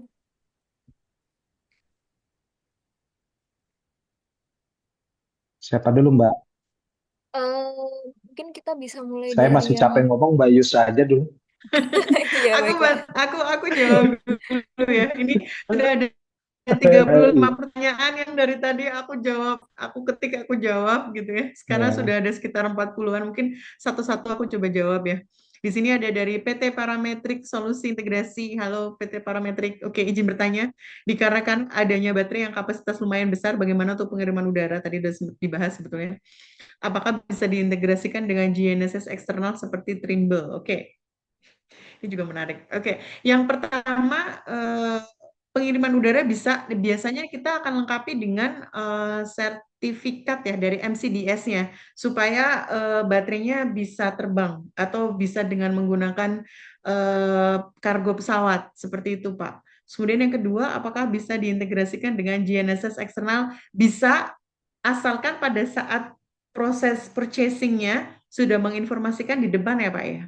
Gitu, karena untuk CHC-NAV sendiri, mereka punya solusi GNSS untuk CHC-NAV dan Trimble itu manufacturer yang berbeda GNSS-nya, sehingga ketika Bapak ingin menggunakan GNSS eksternal dalam ini brand Trimble, Bapak harus informasikan dulu di depan seperti apa modelnya atau tipenya atau seperti apa. Gitu ya Pak ya. Terima kasih. Terus kemudian yang kedua, ini ada pertanyaan dari Mas Yurido dari PKLP BIG DPR WLP Pak. Seperti yang tadi dijelaskan di Donaf bahwa laut Indonesia masih banyak objek di atas permukaan laut seperti sampah yang ada di laut, jaring nelayan dan lain-lainnya yang dapat berpotensi merusak komponen yang ada di USV tersebut. Ya, baling-balingnya atau propellernya. Untuk penanggulangan hal tersebut bagaimana kelengkapan spare part dari USV tersebut dan apakah sudah lengkap semua komponen dan ada di Indonesia? Jika belum, apa yang akan dilakukan PT Hidronav Tbk Tama? Oke, biasanya memang eh, eh, kita sudah lengkapi dengan spare-nya ya Pak ya, untuk si baling-baling tersebut atau si propeller tersebut. Nah, tetapi kalaupun misalnya memang saking banyaknya sampah seperti itu, terus kemudian kita juga nggak bisa berbuat banyak untuk menghindari hal tersebut. Nah, biasanya kita akan berkomunikasi dengan manufaktur. Tapi biasanya karena memang sudah diketahui bahwa area baling-baling itu biasanya memang spare part yang cukup banyak dicari, begitu sehingga kita biasanya cepat aja untuk bisa purchase dari CHC NAV Manufacturer. Seperti itu sih, Pak Yurido. Nah, terus ini ada pertanyaan lagi dari apa tadi? Ada dari Raka Fatiadi. Dalam PPT tadi, kenapa ada poin cloud yang panjang jembatan, yang mana objek tersebut lebih tinggi daripada wahana? Oh iya, karena di bagian atasnya itu ada lidarnya, Pak, gitu, Pak Raka. Jadi di bagian atas itu ada lidar, tadi tipenya adalah eye lidar, yang mana lidar ini men-scan area di atas permukaan air. Gitu. Nah, kemudian di bagian bawahnya itu dengan menggunakan multibeam dari Norbit, sehingga tadi datanya tampak seamless ya. Jadi antara point cloud di area surface dan juga di area underwater-nya. Seperti itu.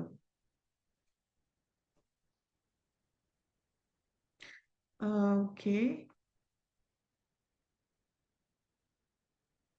Kemudian di pertanyaan selanjutnya, Aku boleh dulu Mbak Yus. oh ya Jadi silakan Pak Teguh, monggo silakan. iya, nanti mohon maaf ya pertanyaannya cukup banyak ya Mbak Yus ya, tapi ada mungkin beberapa pertanyaan yang cukup sama ya jenisnya seperti pertanyaan peserta yang lain ya. Yang Ya, saya lihat sih sekilas ada yang nanya ya apakah bisa untuk mengukur sedimen, ketebalan sedimen gitu ya di ya, perairan ya. Jadi kalau untuk laju sedimentasi itu sendiri kan harus ada data X awal sama X akhir ya. Jadi data pertama dan data akhir dan kita tahu laju sedimennya berapa. Dan mungkin di bawah sedimennya itu tebalnya seperti apa, mungkin nanti Bayus mungkin ada solusi teknologinya ya. Kalau dari Mhm. kami karena yang kami miliki single beam echo sounder itu kita tidak bisa mengidentifikasi jenis sedimennya pertama. Karena yang saya tahu dengan metode multi beam echo sounder kita akan mendapatkan nilai backscatter atau hambur balik dan kita Iya. bisa menentukan jenis sedimennya itu apa, tapi eh, sampai saat ini kita belum bisa menentukan secara pasti dengan range base scatter tertentu ini pasir, ini lumpur atau ini batu dan itu belum jadi standar. Jadi yang tetap memerlukan klasifikasi terbimbing menggunakan sampel. Sampelnya itu bisa menggunakan grep atau apa, dan itu yang saya tahu di multibeam. Dan kemudian untuk tebal sedimen ini bisa saja menggunakan USB ini, tapi alangkah baiknya kalau untuk melihat laju sedimen itu sendiri kita punya data sebelumnya, terus data 2 bulan setelahnya atau 1 tahun setelahnya seperti itu ya untuk melihat proses sedimentasi itu sendiri. Dan mungkin untuk beberapa area, mungkin ada area rumput laut dan juga gambut yang ditanyakan di sini, apakah single beam ini dan ada beberapa lokasi yang tumbuhan airnya cukup banyak ya, tidak 100% bersih dari rumput laut. Memang kita udah sering terjadi itu kemasukan rumput laut, kemasukan benang, kemasukan plastik yang ya kita walaupun sebenarnya sedikit banyak kita belajar lah tentang cara membongkar si propeller, kita bersihin dulu ya kalau nggak bisa juga ya kita kasih ke CHC melalui hidronav atau lain sebagainya untuk membersihkan sampahnya. Dan yang terpenting di sini ketika kita survei di lokasi yang tidak 100% bersih itu salah satunya kunci utama kita sebagai surveyor adalah spare part. Dan tadi mungkin Bayu sudah menyampaikan komitmennya ya, kalau yang sering rusak itu adalah memang benar, yang sering rusak adalah propeller. Nah mungkin eh, bisa disediakan di Hidronav atau kalaupun import nggak terlalu lama gitu ya. Dan yang paling penting kita ada cadangan lah. Ketika kita sudah ada cadangan, kita bisa dapat kerja lagi. Dan mungkin sampah plastik seperti irigasi mungkin ya yang panjang, dan itu sangat efektif sebenarnya menggunakan USP di irigasi itu. Jadi dan sampah-sampah itu pasti, tapi kan si propeller ini yang saya lihat sekarang sih lebih bagus sih Mbak. Jadi propeller yang diproduksi oleh CHC generasi sekarang lebih baik daripada generasi yang lama. Dan itu mungkin ada teknologi untuk mengeluarkan si sampahnya itu sendiri. Saya nggak tahu ya detailnya seperti apa. Tapi sebenarnya kan si propeller ini menghisap ya, bukan mendorong masalahnya ya. Jadi si sampah ini bisa masuk itu sendiri. Dan memang survei kita juga di wilayah laut tidak 100% bersih. Jadi Bapak Ibu yang akan survei di wilayah-wilayah yang memang seperti gambut tadi, mungkin di gambut lebih banyak apanya ya, tanaman-tanaman atau gambutnya itu daripada air ya. Jadi itu harus eh, dipertimbangkan lagi. Lalu tadi ada juga pertanyaan tentang akurasi horizontal dan vertikal dan untuk pemeruman itu ya, apakah sama dan seperti wahana kapal ya. Jadi kembali lagi saya tadi sudah menampilkan hasil perkiraan kami ya, TVU kami untuk data single beam menggunakan USB ini, hasilnya ya sama saja. Eh, dan kami rasa hasilnya karena di perairan dangkal jadi lebih baik menggunakan USB itu sendiri. Nah, jadi untuk horizontal dan vertikalnya tetap kita melakukan benchmarking atau referensi nilainya terhadap IHO. Jadi kita perhitungannya sama dan hasilnya tadi sudah saya sampaikan beberapa hasil cukup baik. Dan apakah perlu ya di wahana USB ini koreksi roll, pitch, dan yaw seperti di kapal? Sebenarnya koreksi roll, pitch, dan yaw ini kita gunakan di dunia hidrografi itu untuk mengkompensasi data multibeam echo sounder ya. Umumnya kita gunakan koreksi roll, pitch, yaw-nya ini untuk multibeam echo sounder, dan untuk mengkompensasi itu kita akan ada namanya patch test untuk multibeam echo sounder. Jadi kita lakukan eh, misalignment atau menghitung misalignment antara sensor multibeam dengan wahana.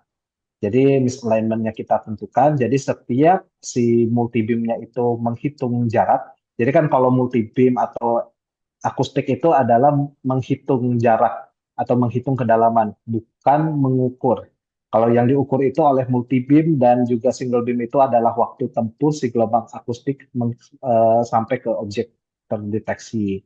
Dan untuk single beam echo sounder itu sendiri, di USB khususnya itu sendiri kita tidak melakukan pengukuran roll, pitch, dan yaw, tapi kita amati pergerakan si USB-nya dengan data IMU-nya itu sendiri dari GPS-nya ya.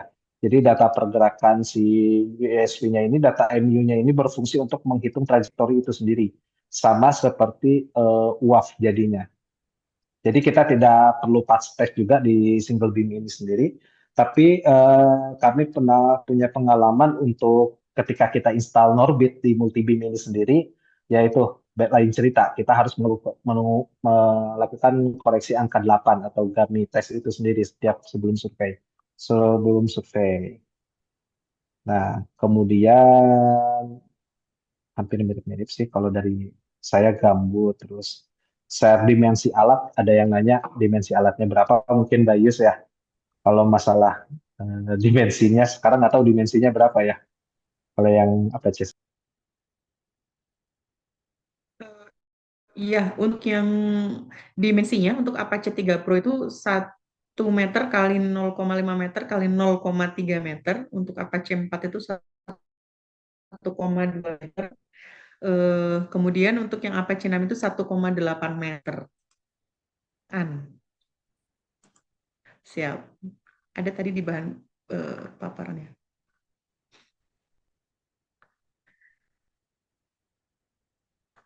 Iya. Oke.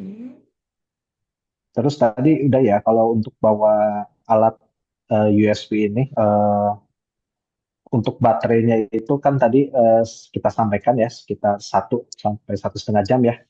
Nah, kalau untuk menggunakan pesawat terbang sendiri, kita belum pernah ada kendala ya mengirim baterai, baik menggunakan pesawat terbang maupun kapal laut. ya mungkin kita harus mencari apa ya vendor ekspedisinya yang terpercaya dan juga bisa mengatasi semua permasalahan kayak ini ya. Ya namanya Indonesia di mana-mana pasti ada permasalahan ya pengiriman barang ya. Tapi selama kita lengkap sertifikat tadi yang seperti disampaikan Mbak Yuslia lengkap dan juga biasanya kita lengkapi si alat yang kita kirim itu dengan surat tugas bahwa alat ini berangkat untuk kepentingan pemerintah atau negara. Jadi sampai saat ini belum ada kendala. Dan tadi kalau remote-nya lost, telemetrinya lost kan otomatis si USB-nya jalan sendiri ya di laut ya. Jadi kita dari tadi yang pengalaman yang dimiliki oleh BIG itu kita pakai USB-nya semuanya di laut. Jadi ya terkendala ombak ya kita sudah punya standar sendiri. Jika ombaknya itu menurut ramalan BMKG atau kita lihat di lapangan lebih dari 1 meter atau 1,5 meter, kita nggak berani turunkan USB-nya. Walaupun dia punya triple hull ya sama yang bantuan 2 sayapnya itu, tapi untuk keamanan ya kita nggak bakal berani untuk menurunkan USB jika ombaknya terlampau tinggi. Dan juga di daerah pecah, kalau di Payanda kali itu kan ada area pecah ombak ya. Kalau makanya kita survei di air pasang itu supaya area pecah ombaknya itu tidak terlihat. Apa maksudnya tertutup air lah, aman jadi untuk USB bermanuver atau survei di saat itu. Jadi terbalik terkena ombak kita amit-amit tidak ada pengalaman itu ya. Jadi sejauh ini yang penting standar kitanya atau SOP yang kita sendiri itu kita terapkan dengan baik di lapangan. Jadi ketika ada objek asing di lapangan setelah ombak kita identifikasi aman, kita harus identifikasi juga kondisi alam sekitar, apakah ada jaring, jaring nelayan ya, itu yang sangat mengganggu kita biasanya. Kemudian dan juga masalah-masalah daerah konservasi yang tidak bisa dimasuki biasanya seperti itu. Tapi untuk memonitoring objek USB ini kita bisa monitoring menggunakan si kamera CCTV-nya itu sendiri.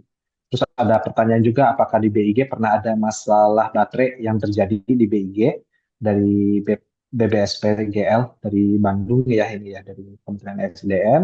Jadi kalau untuk baterai di tahun ketiga mungkin kita baru replacement. Jadi ada 4 atau 3 baterai kita yang replacement, kita punya 8 baterai. Jadi mungkin karena usia dan pemakaian, dan juga ada yang nggak dipakai sehingga baterainya rusak. Itu mungkin kesalahan dari kami juga. Jadi ketika baterai ini nggak pernah dipakai dalam kondisi kondisi dia dicas atau memiliki daya, tapi nggak kita pakai, itu baterai ada 1 baterai yang nggak kita pakai mungkin selama 2 tahun ke belakang kita taruh di gudang terus kita lupa dan kita mau pakai ternyata dia drop. Jadi mungkin yang nggak pernah dipakai pun akan menjadi baterai yang rusak.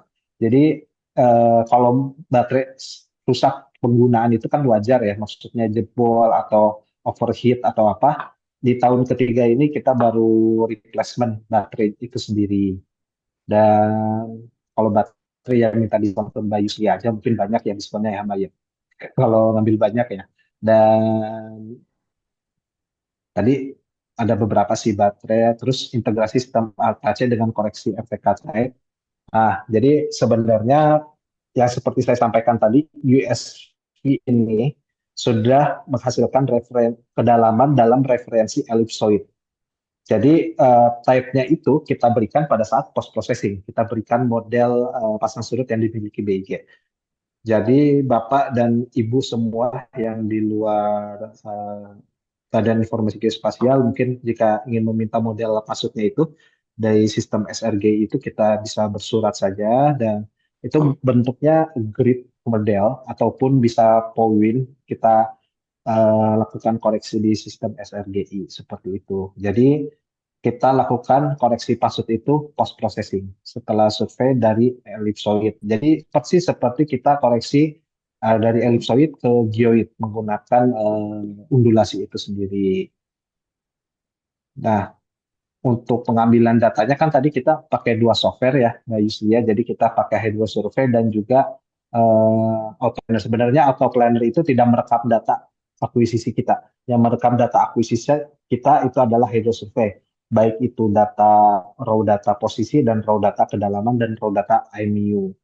Nah, ya kalau software ya, kalau teknologi software nanti mungkin bisa dari Hydronav ya kalau ada ini. Tapi biasanya juga kita kalau survei menggunakan multibeam ada dua software lah, navigasi atau akuisisi. Biasanya juga jadi satu sih, itu bisa juga sih akuisisi dan navigasi. Nah, ini preferensi aja sih sebenarnya. Jadi kalau untuk PSP ini memang belum bisa ya di satu software. Jadi kita masih pakai Outplanner untuk navigasinya, untuk akuisisinya masih pakai si Hydrosurvey. Tapi pengolahannya itu cuma satu, pakai Hydrosurvey itu sendiri. Jadi kalau Bapak Ibu pernah tahu kalau pakai multibeam itu kita biasanya surveinya bisa menggunakan PDS atau apa namanya Kinsey, dan juga mungkin pakai Eva dan lain software lainnya, dan pengolahannya pakai software itu juga. Tapi ada software lainnya seperti Keras salah satunya yang bisa mengolah data-data itu. Nah, jadi kalau untuk ngolahnya sih simple sih, pakai aja survei aja, dan kebetulan ini datanya single beam ya. Single beam itu lebih simple, dan survei itu ada juga pertanyaan lajur optimalnya seperti apa lakukan survei. Jadi kalau survei itu bisa merefer ke IHO S44. Jadi di situ kalau untuk SBASE dan juga SNI Perum Gemak untuk survei batimetri itu dihitung juga ya. Untuk lebar lajur itu kalau untuk resolusi yang cukup tinggi untuk single beam itu di angka 25 meter lainnya, jarak antar lainnya, dan cross sectionnya itu sebenarnya eh, 5 kali lajur utama. Jadi lajur silangnya itu 5 kali lajur utama. Jika lima udah ada 5 lajur utama, lebarnya misalnya taruhlah 50 meter. Di setiap 250 meter harus ada si lajur silangnya. Nah, untuk lebar lajur silangnya bisa disesuaikan dengan kebutuhan.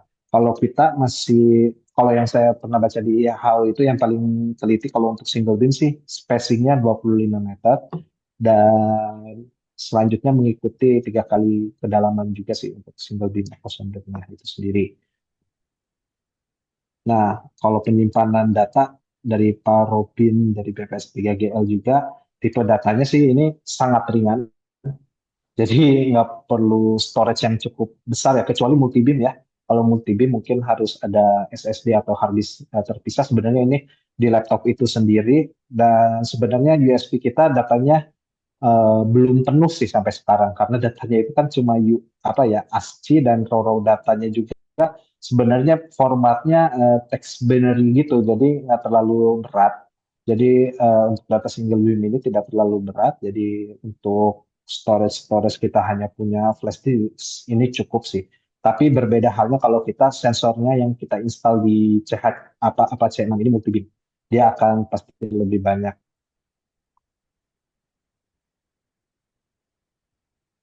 Oke, terus aplikasi model Pasut ya, seperti saya jelaskan tadi untuk ini Pak Eko Puji Haryanto. Untuk aplikasi model Pasut itu sendiri bisa diakses di srgi.big.go.id jika ingin mendapatkan data undulasi pasutnya itu sendiri atau model pasang surutnya, bisa email resmi mungkin ya ke eh, dot- info@bi.go.id itu. Soalnya direktorat yang menangin itu beda, tapi untuk koreksi poinnya itu sendiri kita bisa lakukan ya di di, eh, di situsnya sendiri dalam bentuk poin. Tapi kalau kita mempunyai data yang cukup banyak, misalnya kita data DEM atau data multibeam yang cukup banyak, ya itu kita harus pakai apa namanya, koreksi seperti geoid mungkin ya. Geoid kalau Bapak Ibu sudah pernah melihat geoid, model geoid dalam bentuk klaster, yaitu seperti itu. Nah, nanti ini akan kita jelaskan juga ya koreksi model pasut ini di webinar lainnya, Mbak Yus, mungkin yang sedang kita siapkan di DPR WLP. Nanti Siap. jika tertarik bisa ikutan. Kita sedang membuat materi-materi konten ya seperti ini, pengolahan datanya, dan aplikasi software-software yang sudah kita produksi juga akan karena software yang mostly kita ada beberapa software yang sifatnya open source. Jadi Bapak Ibu dapat mencobanya nanti ya. Nah, kemudian Bagaimana penggunaan USB Apache untuk batimetri yang waduknya luas? Apakah harus dilakukan menggunakan perahu juga? Ini nih, kalau untuk USB ini ya ini cukup menarik ya kalau di waduk itu ya. Eh, jadi kalau menurut saya tantangannya di sana adalah mungkin eceng gondok, sampah mungkin ya, atau ikan nila, ikan mas yang kita temui di situ ya. Jadi untuk ini cukup menarik isu di waduk ini. Kalau saya rasa bisa dilakukan, apalagi dengan Apache 6 yang kami miliki. Tapi pertanyaannya apakah masih menggunakan perahu? Jawaban saya masih. Jadi walaupun ini tanpa awak, tapi kita menggunakan perahu itu untuk rescue in case kita ada masalah di sana. Ya nggak harus kita sewa seharian mungkin ya. Yang penting kita tahu kalau kita in case ada masalah kita mau minta tolong perahunya ke siapa kayak gitu. Dan untuk waduk yang luas tadi saya kan udah kasih contoh yang waduk Jatiluhur.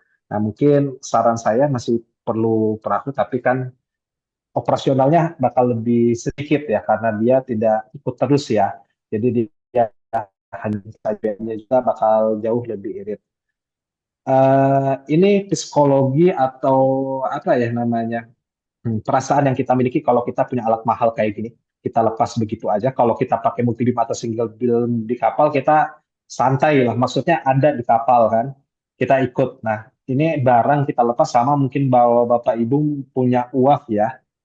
Eh, Kalau punya uaf itu kita terbang ya kita was-was juga kan di atas ya walaupun kita udah sesuai prosedur kita juga pernah jatuh uaf yang ada di DPR WLP ya kembali lagi jadi ketika ada barang mahal seperti ini ya daripada barang ini hilang atau rusak ya tinggal modal kapal aja lah gitu sewa kapal gitu kalau in case ada masalah 500 sejuta kan cukup sehari gitu kan kalau misalnya lokasi yang kita tuju misalnya nggak apa namanya kesulitan akses untuk menjaga USB ini sendiri. Mungkin seperti itu. Kalau baterai bisa survei berapa hektar ya? Mungkin kalau untuk dikonversi ke hektar ini tergantung lebar si lajur USB-nya ya atau lebar lajur rencananya. Jadi kalau kita kemarin itu hitungannya line kilometer sih. Jadi lajur misalnya ada 10 lajur itu terus panjangnya sekilo, kita itu si baterainya ini bisa survei dengan panjang lajur survei itu sekitar 1,5 jam itu bisa sampai 8 line kilometer. 8 apa ya? Ya kayaknya 8 line kilometer untuk lajur surveinya itu sendiri. Itu untuk satu set baterai ya, bisa sampai 10 line kilometer sih. Nah, itu tergantung lebarnya ya. Tapi kami memiliki 8 baterai, ya, jadi 4 set ya. Jadi sehari itu bisa 4 set baterai bisa jalan sih. Tinggal ganti baterai, jalan lagi kalau ada survei yang butuh luasan yang cukup banyak. Tapi hitungannya itu kita line kilometer. Jadi dalam 1 hektar itu bisa aja kan eh, beda, panjangnya bisa beda-beda tergantung lokasi antar lajur surveinya. Jadi itu mungkin ya yang bisa saya jawab ya untuk PSV apa pertanyaan ini. Mungkin kalau ada yang kelewat mohon maaf atau Mbak Yus ada tambahan. Iya, Pak Teguh, terima kasih banyak. Tapi mungkin eh, untuk pertanyaan tadi sudah kami capture semua. Jadi nanti kami akan coba follow up kembali setelah kegiatan webinar kali ini, Pak Teguh, dan juga teman-teman yang saat ini sudah bergabung. Mungkin karena terkait dengan durasi ya, mungkin saya kembalikan lagi karena habis ini ada kegiatan lagi. Maksudnya atau begini, Mbak Pratista atau saya izin menyampaikan juga pada kesempatan kali ini terkait dengan CHC-NAV. Hidronav membuka kesempatan seluas-luasnya bagi teman-teman dari perusahaan-perusahaan yang bergerak bidang penjualan maupun survei services. Kami membuka resellership. Jadi kalau misalnya teman-teman barangkali tertarik untuk membantu Hidronav dan juga CHC-NAV untuk menjual itu untuk produk-produk dari CHC-NAV, silakan menghubungi kami ya. Terima kasih banyak. Silakan Pak Presta. Baik, terima kasih Bu Yuslia dan Pak Teguh atas jawaban dari Q&A yang sudah disampaikan kepada kami.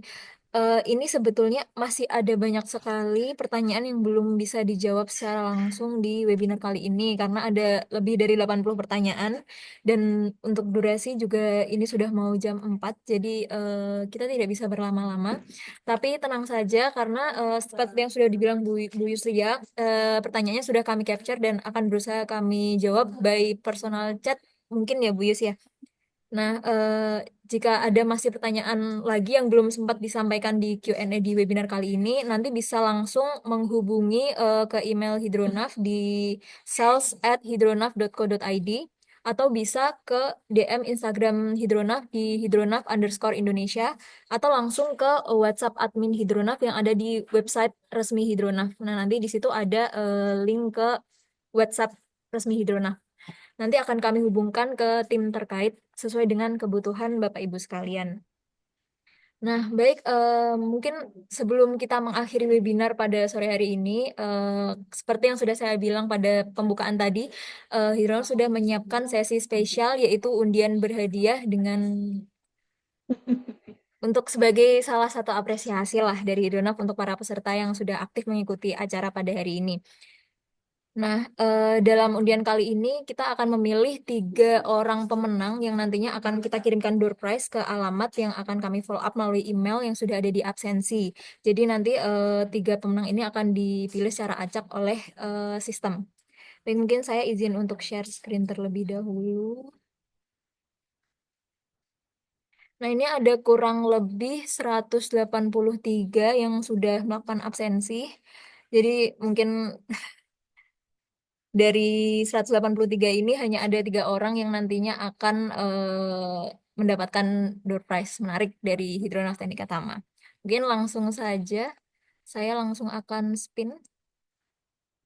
Oke, untuk pemenang pertama kita, mohon di capture ya Bapak Ibu untuk yang menang nanti. Selamat untuk Pak M. Atarabita ST. Nah, ini tolong di screenshot kepada para pemenang, nanti kami akan follow up by email. Kemudian untuk pemenang kedua,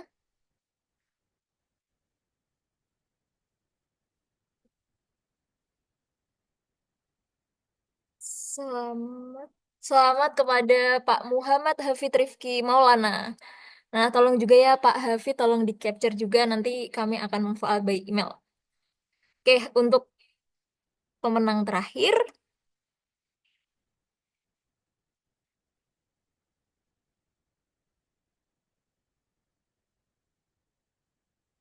selamat kepada Bu Dwi Indrawati. Nah, tolong di capture juga ya Bu ya, nanti kita akan follow up by email gitu. Baik, mungkin 3 pemenang yang sudah kita dapatkan yaitu Pak M. Atta Rabita, Pak Muhammad Hafid Rifki Maulana, dan Bu Dwi Indrawati.